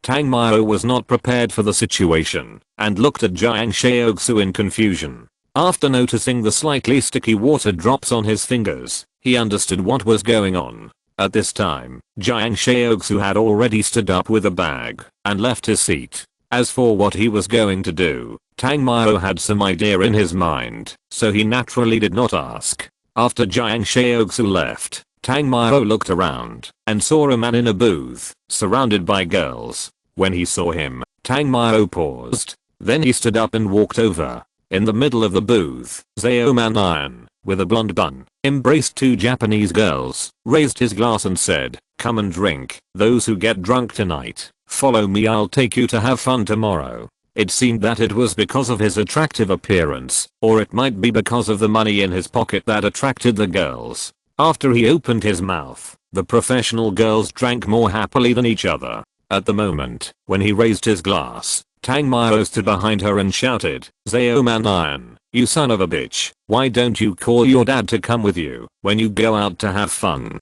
This shout was naturally nothing in the noise of the whole bar. However, Zhao Manan was so close that he could hear it clearly. Puff after a mouthful of wine was sprayed out in fear. Zhao Manan stood up directly. When he turned around and saw Tang Mao, Zhao Manan was slightly stunned. Then he said with a guilty conscience, "Ahem. I went to look for you, but you weren't there." He came out to relieve his heat and came out with Tang Mao. Zhao Manan was a little nervous. After all, the time he went out with Tang Mao to have fun, in the end, not to mention relieving his heat, he didn't even know how he got back. That was just drinking. Today, he came out and found that Tang Mao was not there, so he came here. He didn't expect that Tang Mao would suddenly appear not long after he arrived. It was rare that Zhao Manan felt a little guilty. It was no wonder that he was like this. Every day, he saw the girls in the team swaying in front of him. Zhao Manan said that his savings had already been fully filled. But, which girl in the team was not a little hoof with a proud attribute? Which one was not the best in the school? More importantly, they entered the Guofu team based on their strength. Zhao Manan, who got in through the back door, although rich, was obviously looked down upon. Think about him, Zhao Manan, in the school, that was also a male god level existence. Who would have thought that coming to the Guofu team to slack off would end up in such a situation? Tang Mao smiled and said, "I don't blame you for anything. Why are you so scared?"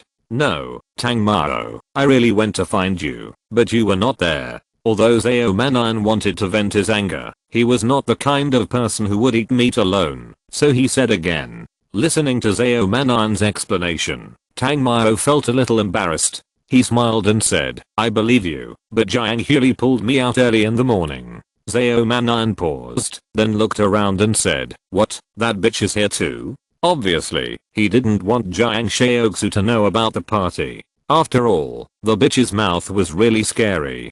Tang Mao shrugged and said, "No need to look for her, she went to the bathroom. She's not here."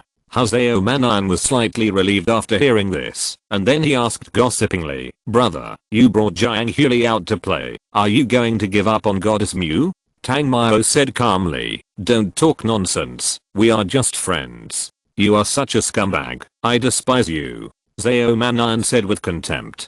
At the same time, he was full of jealousy. Not to mention Mu Ningxu and Jiang Shaoxu, Mu Ningjiao alone is also extremely perfect. He had never experienced a goddess level figure, although there were some outstanding young models. But she was not a goddess among magicians. Zhao Manan said that he would always feel a little regretful. Of course, after coming to the Guofu team, he no longer thought about such a good thing. If you want to impress the goddess, you still need violent output like Tang Mao. It is difficult for a turtle shell like him to have a chance to perform. In addition, he was a substitute who spent money to join the team. The Guofu players could only be friends after all. Tang Mao smiled frivolously. This is my charm. Zhao Manan waved his hand. Okay, go back to your seat and be proud. It will be so embarrassing if Jiang Fox comes out to find you and sees me later. Tang Mao did not continue to bother him here, but before leaving, Tang Mao said, "Old Zhao, you should be more reserved tonight. Don't let anything happen tomorrow and then die." Zhao Manan, who had just taken a sip of wine, spit again after hearing this, and then shouted angrily, "Get lost."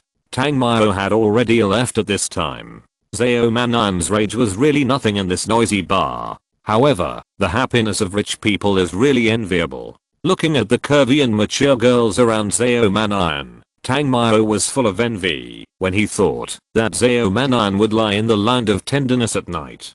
How could he know that he was only glorious on the surface, but he was saving money every day? A few minutes after Tang Mao returned to his seat, Jiang Shaoxu, who had packed up, also came back. At this moment, she was full of charm, and she attracted a lot of attention along the way. Especially after she sat next to Tang Mao, he could immediately feel that everyone was looking at her with envy. There were many beauties on the stage and in the whole bar, but they were just some rouge and powder.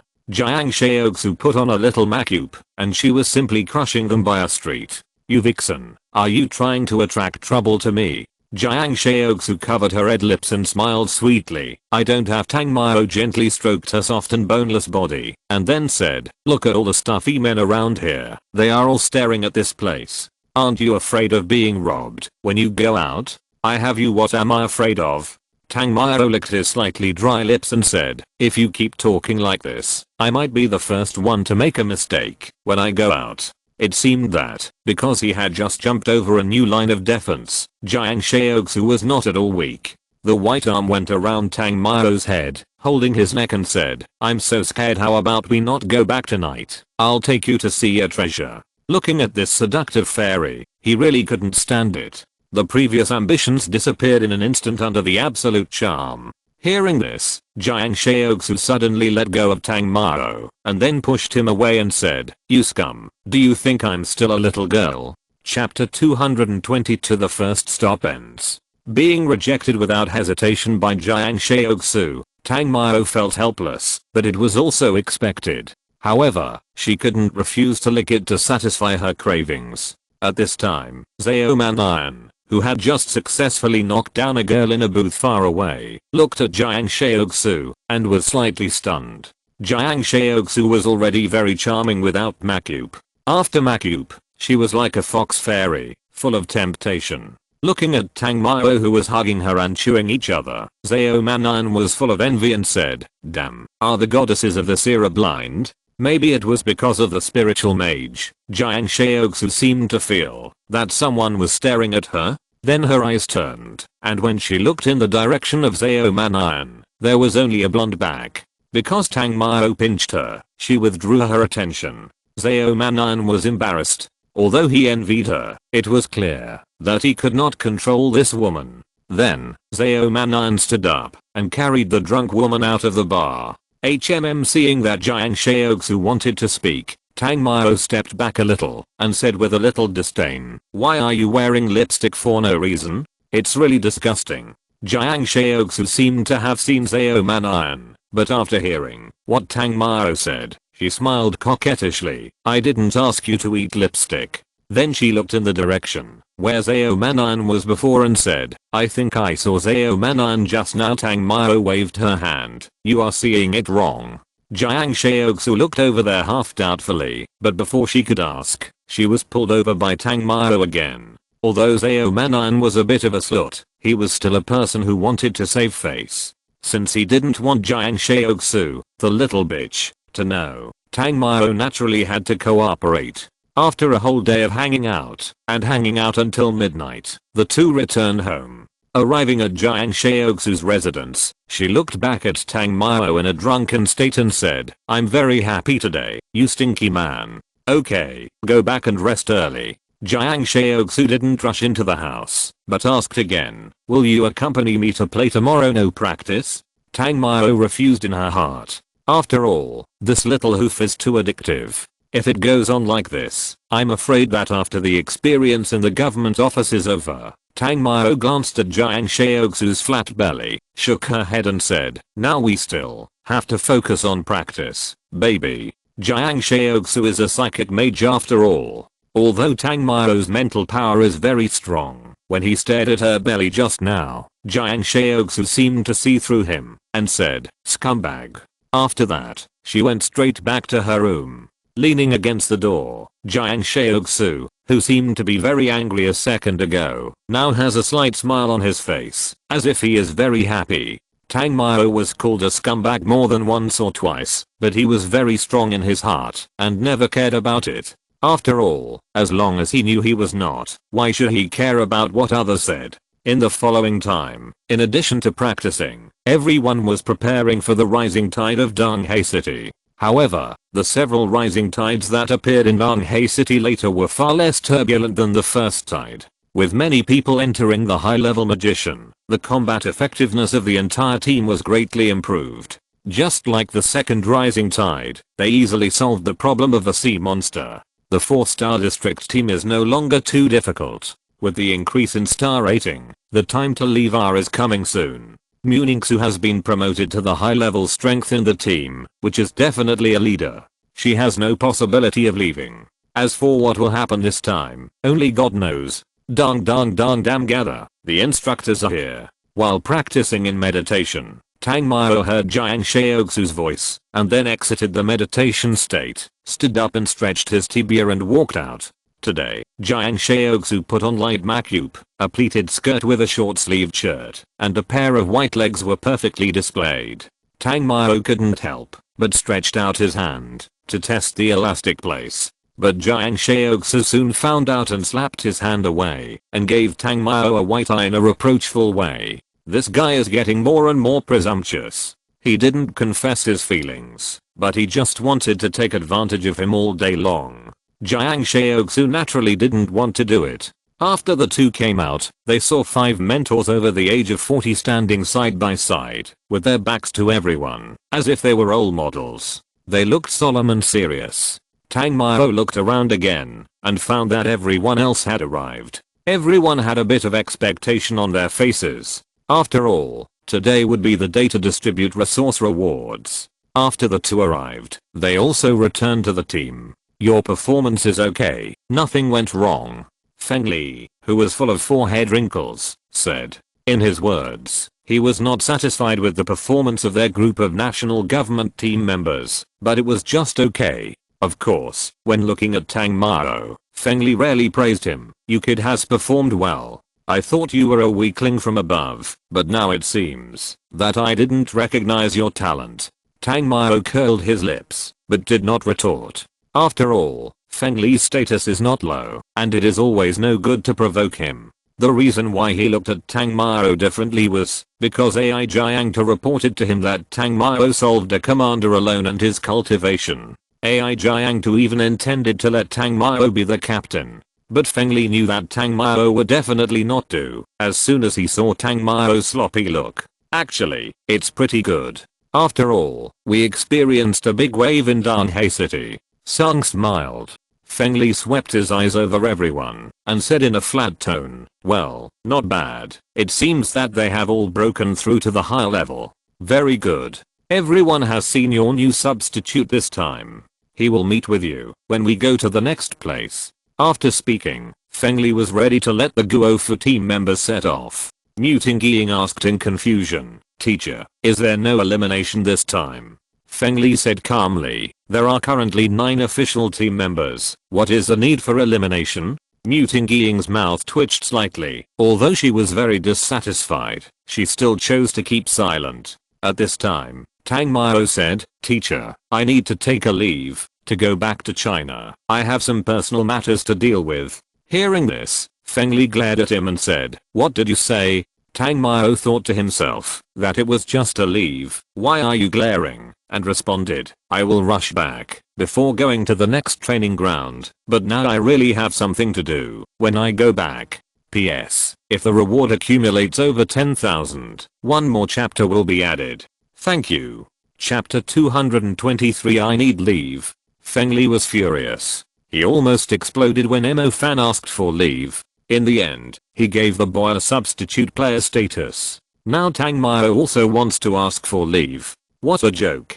Do you really think that his national team is just playing house? Feng Li glared. His face was stern, and he said in a tone that could not be negotiated, "No." Hearing this, Tang Mao's mouth twitched slightly. He was not making trouble, but he really needed to ask for leave. Now he urgently needed to go back to find old man Bao and let him fix this bead for him. Although it was shocked by the killing and didn't toss much. However, when the tide came several times, it occasionally tossed, and Tang Mao actually found it. Although I don't know who this thing has bewitched, but because I found it in time, it was suppressed. But sometimes, he can't find it. After all, he is not always on guard against the bead. Remember that old man Bao can fix this bead, so Tang Mao feels that he must go back. Facing his ruthless look, Tang Mao had no choice but to say, "Don't be so ruthless, old-fashioned man. I need to go back to my country.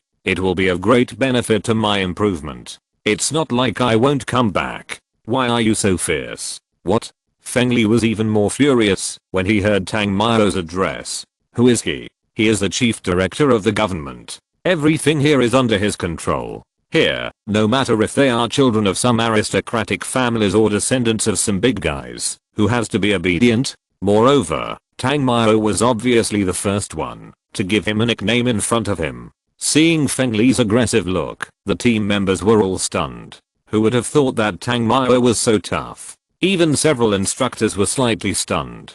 Feng Li said again, "Boy, if you insist on leaving today, I will immediately remove you from the official team. Come on, old-fashioned, although it is a good thing to win glory and reputation for the country, but if there are no resources, I'm not interested."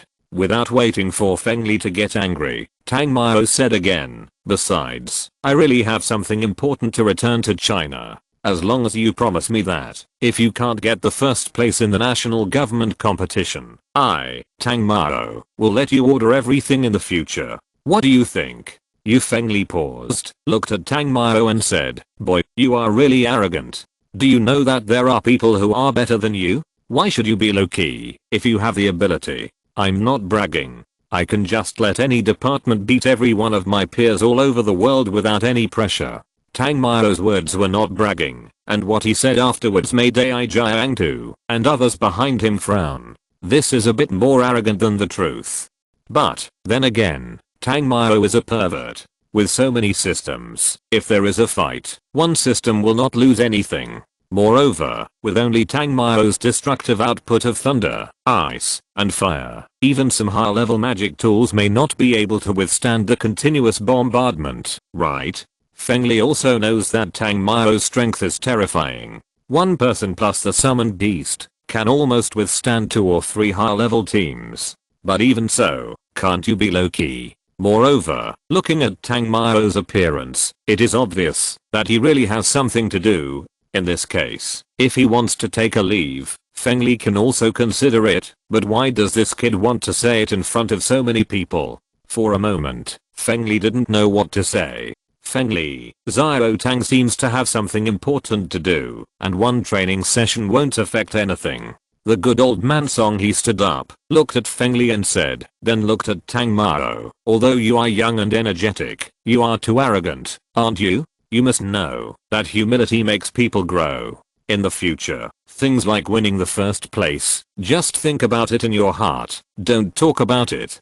Tang Mao knew that Dean Song he was giving him a way out, so he smiled and said, "Isn't it that the boy really needs a vacation? Otherwise, he wouldn't brag about it." Feng Li saw that the old man gave him a way out and saw that Tang Mao was submissive, and then he said, "Okay, but you won't have the resources for this training session. And, if you can't catch up next time, then you can be a substitute, or get out of here." Tang Mao smiled and said, "Okay, boss." After Tang Mao's leave was agreed, Feng Li ordered a new training task and then left. Of course, they didn't leave now. Instead, they had to wait until the evening to return home. Knock, knock, knock.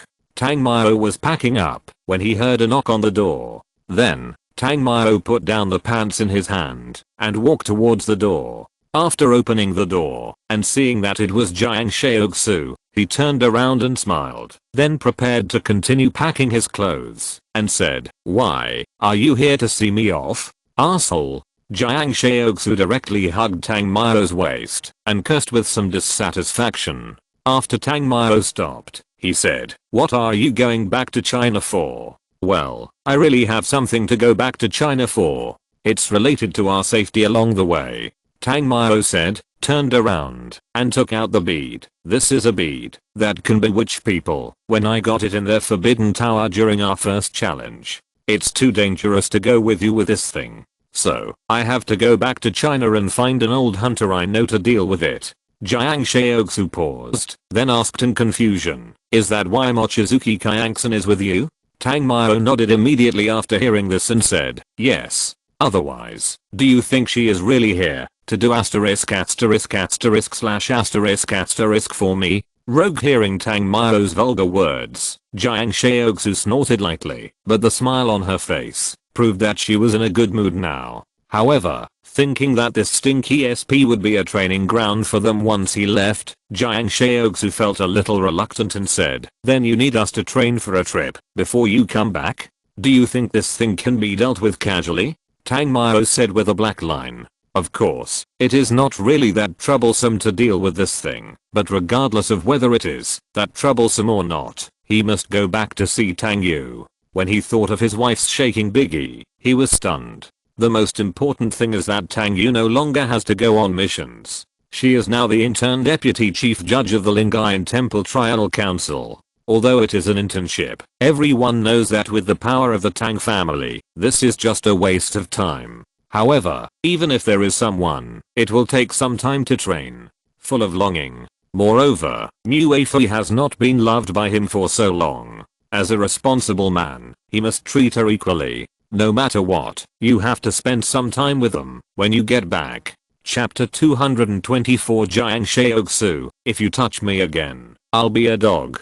Jiang Shaoxu pouted, obviously not understanding the horror of this bead, but Tang Mao said so. What can she do? However, there is one most important thing at the moment. Although she allowed Tang Mao to take advantage of a little bit, but, like yesterday, is this still a little bit of advantage? This guy's almost pulling out a gun. "You bastard, you did that to me. Don't you give me an explanation?" Ahem. Tang Mao paused after hearing this, and then looked at Jiang Shaoxu with a puzzled look and said, "Sister, you have to provide evidence when you speak. Did I do that to you?" Jiang Shaoxu, who originally had a charming and seductive face, turned cold in an instant.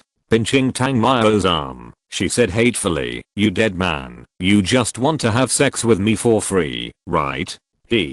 Tang Mao felt a headache. She had to endure the pain from her arm and smiled. "Isn't it good for us to do this? What's the use of saying it? Besides, don't you think it's exciting? You bastard, go to hell." Jiang Shaoxu got angry instantly because the first leg of the training was over and she couldn't leave in the next few days, so she wore a pair of high heels and the 10cm heel clicked and stepped on Tang Mao's foot. Hiss. After this step, Tang Mao took a breath of cold air. Somewhat unhappy, she said, "Stinky hoof, are you sick?" Jiang Shaoxu snorted, "Tang Mao, you dead scum, don't even think about touching me again.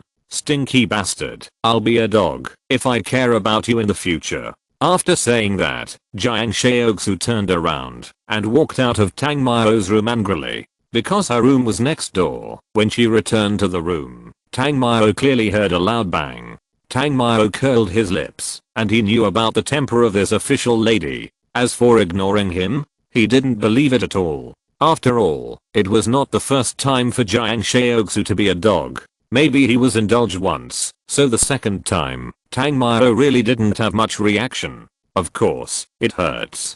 Tang Mao sat on the bed, rubbing his instep, cursing in his heart, "Dead woman, you are so cruel." Sooner or later, I will pierce a hole in you. The kind that doesn't stop for a day. He even thought about getting some help when the time comes. After rubbing for about a minute, Tang Mao felt that he had recovered. After all, he is a high-level mage, and there is a demon system. Even if a hole is pierced, if it is serious, it can be recovered in half a day. The demon system can be said to be a plug-in. His feet didn't hurt anymore, and Tang Mao stuffed all his clothes into his backpack. Just after he had packed up, Tang Mao heard another knock on the door. He subconsciously thought it was Jiang Shaoxu's little hoof again. In Tang Mao's opinion, this little hoof should be delivering medicine to him. However, when he opened the door, he found that it was not what he thought, but Muningsu. Muningsu still looked cold, looking at Tang Mao in a very calm voice. You want to go back to China? What for?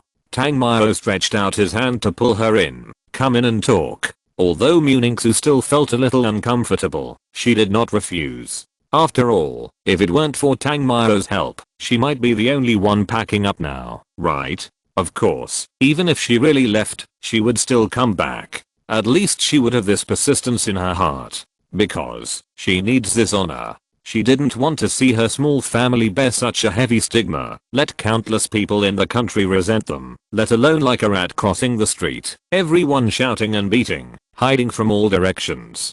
Her surname is Mu, that is, Mu, and she may have no relationship with the Mu family, but this surname is hers. There is no need to change it, and there is no reason to change it. Of course, in fact, Muningsu also knew that without the support of the Mu family, and their Mu family also suffered heavy losses in the Bochan disaster, her chance of coming back was actually not great. After all, the forces behind the official members of the national government will definitely spend a lot of money during this period. At that time, what about talent? She didn't know if she could break through the bottleneck of the high level. So, she was very grateful to Tang Mao. Even if she was like this now, Tang Mao was still willing to contact her to help her. However, like Jiang Shaoxu, she was really puzzled by Tang Mao's request for leave to return to China. Tang Mao took out the bead again, and then told her the explanation he gave to Jiang Shaoxu again. Unlike Jiang Shaoxu, Muningsu frowned and said, "This bead is so dangerous. Why did you agree to help the people of the Wang Yu family solve it?"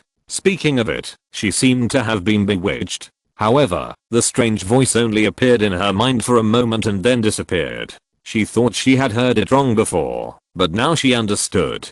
Tang Mao explained, "They can't solve it, and this bead is extremely important to me." Seeing Tang Mao say this, Muningsu didn't intend to continue asking, but whispered softly, "I'll wait for you to win the championship together." Although her voice was as soft as a mosquito, Tang Mao heard it very clearly. He stretched out his hand to hold her waist, let her get close to him, and said very gently, "Don't worry, I can't bear to leave you here." Muningsu looked at the face, so close to her, and a blush appeared on her fair face. Especially when she felt that she was being squeezed. She wanted to push Tang Mao away, but Tang Mao's head had already moved closer. Seeing his affectionate face, Muningsu had no idea what he wanted to do. It was self-evident. This scumbag man had obviously forgotten that he was still biting each other with Jiang Shaoxu last night. This focused look was not for Muningsu. He was still like this yesterday. After a long kiss, Tang Mao did not intend to let Muningsu go. Instead, he became more and more excessive. Muningsu knew that if she did not stop him, something bad would happen. So she said softly, "Didn't you say you would wait until I was willing?" Tang Mao paused and then let her go. It was not because of what she said, but because Feng Li and the others would leave soon. What to do at this time? Can you have fun? Tang is not a second player.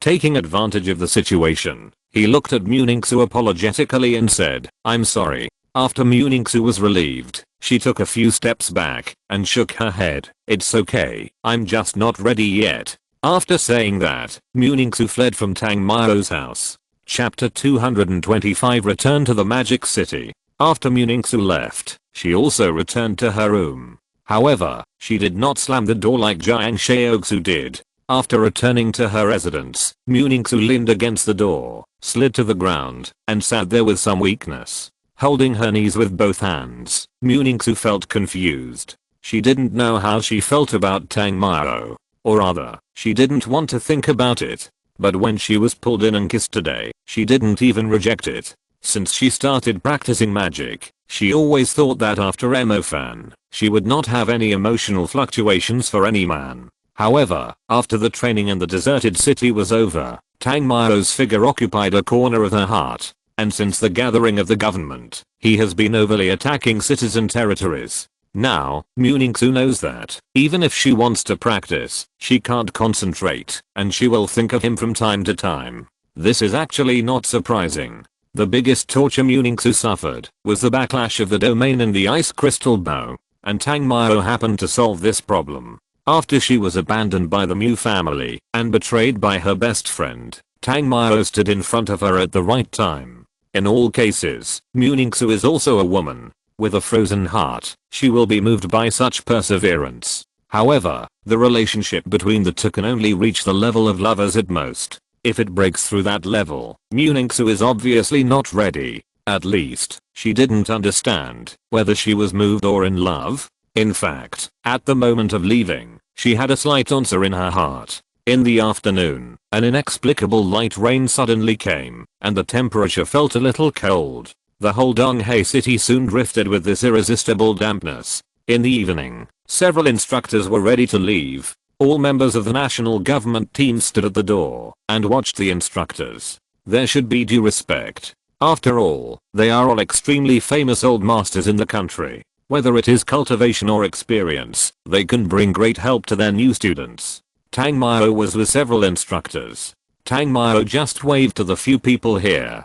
After all, the main farewells had already been said in the room. The other male compatriots, the better ones, were not so hypocritical. As for Nanrongni and Mutingking, they obviously had nothing to say goodbye to. After all, they were team members now, and it was uncertain what they would be in the future. As for Nanju, when Tang Mao was staring at her long legs and saying goodbye, he was met with a fierce look in his eyes. Okay, you all go back. It's time for us to leave, Feng Li said with a stern face. After everyone went back, several people headed for the airport. As they left, the drizzle began to gradually get heavier. The cold rain was also falling at the airport. The plane was still taxiing. Tang Mao sat by the window, and his thoughts had drifted back to Hangzhou in China, when he thought that he would be able to see Tang Yu. When he went back, he felt a little happy inexplicably. Tang Mao was so upset that he didn't say goodbye to Yu. When he came here. Tang Mao, why did you insist on returning to China? What happened? Among the several instructors, Tang Mao only knew the old man Song He. After all, he had been to the imperial capital for training, and he also saved several people from the imperial capital academy. So Song He had a good influence on him, even though he was not from the imperial capital academy. However, it was good, but Tang Mao could not tell anyone about the beads. Then he responded, my ice system seems to have been perfected. I went back to go to Xianshan. See if I can have a chance to break through to the second level. Xianshan? Song He's slightly squinted eyes rarely opened, and he said in some confusion, although Xianshan is not a forbidden place, it can also be called a dangerous place. Going to Xianshan with your strength? Hey, old man, don't underestimate me, okay? I'm a man favored by Xianshan. Tang Mao smiled and said half truthfully. Although there was no respect, Song He was not angry. He just thought that Tang Mao might have his own way, right? Well, since you don't want to say it, then the old man won't ask. But you have to be careful. This time in the world government competition, I'm still very optimistic about you. I hope you can wash away the shame of previous years. Song He was not the kind of gossipy person, and said calmly, don't worry, when the government competition starts, I will definitely kick those ignorant guys, like I did when I went to your school, and make them unable to breathe. Tang Mao patted his chest and responded. Song He was very upset. This guy was simply going to kill the conversation. Although the fact is such a fact. But, in front of him, the president of an imperial school, is it really okay to say it without any concealment? Song He actually saw it after the competition. Old man Zhao just let Tang Mao go to play. It was also the bad luck of the empire. There was no such perverted guy in Mingsu Academy before, but he happened to meet him last time. Seeing that the old man didn't want to pay attention to him, Tang Mao also realized that he seemed to be a little too arrogant. He smiled and said, "Dean Sang, I'm joking, don't bother with me, old man." Hearing this, Sang was a little bit amused. He was the boss of the world the previous second, but he suddenly became cowardly the next second. Moreover, when he said this, it seemed that he would make things difficult for him. Pointing at Tang Mao, he laughed and scolded, "You bastard." Tang Mao also smiled. He was really afraid that this old man would make things difficult for him. When he arrived in China, the first stop was naturally the Magic City. After all, the National Pavilion of China was located in the Magic City. Returning to the Magic City, breathing the freshest smog, Tang Mao felt refreshed. The familiar smell, with the petty bourgeoisie-style particles and dust, is like visible fragrance and pollen surrounding me. Looking at the sisters along the way, it is as if I have an aura that crushes any other second-tier cities, which is lingering. Tang Mao was originally planning to go to Hangzhou first, but since he has returned to the Magic City, how can he not go home and wait for concubine Mu first? After she comes back in the evening, the two of them can enjoy the days together without shame. Of course, Tang Mao just thought about it. After all, he suddenly remembered that he had told Tang Yu that he was back, but he didn't tell Mu Nijiro. So since he is back, he will naturally go back to Hangzhou first. And getting off the plane at this time is naturally because Tang Mao missed the beer and barbecue in the Magic City. End of this chapter. Thank you very much for reaching the end. Don't forget to like. Looking for more exclusive content and immediate access? Subscribe to our Patreon. Remember, every like, subscription, or donation encourages us to continue. Thanks to everyone. See you in the next video.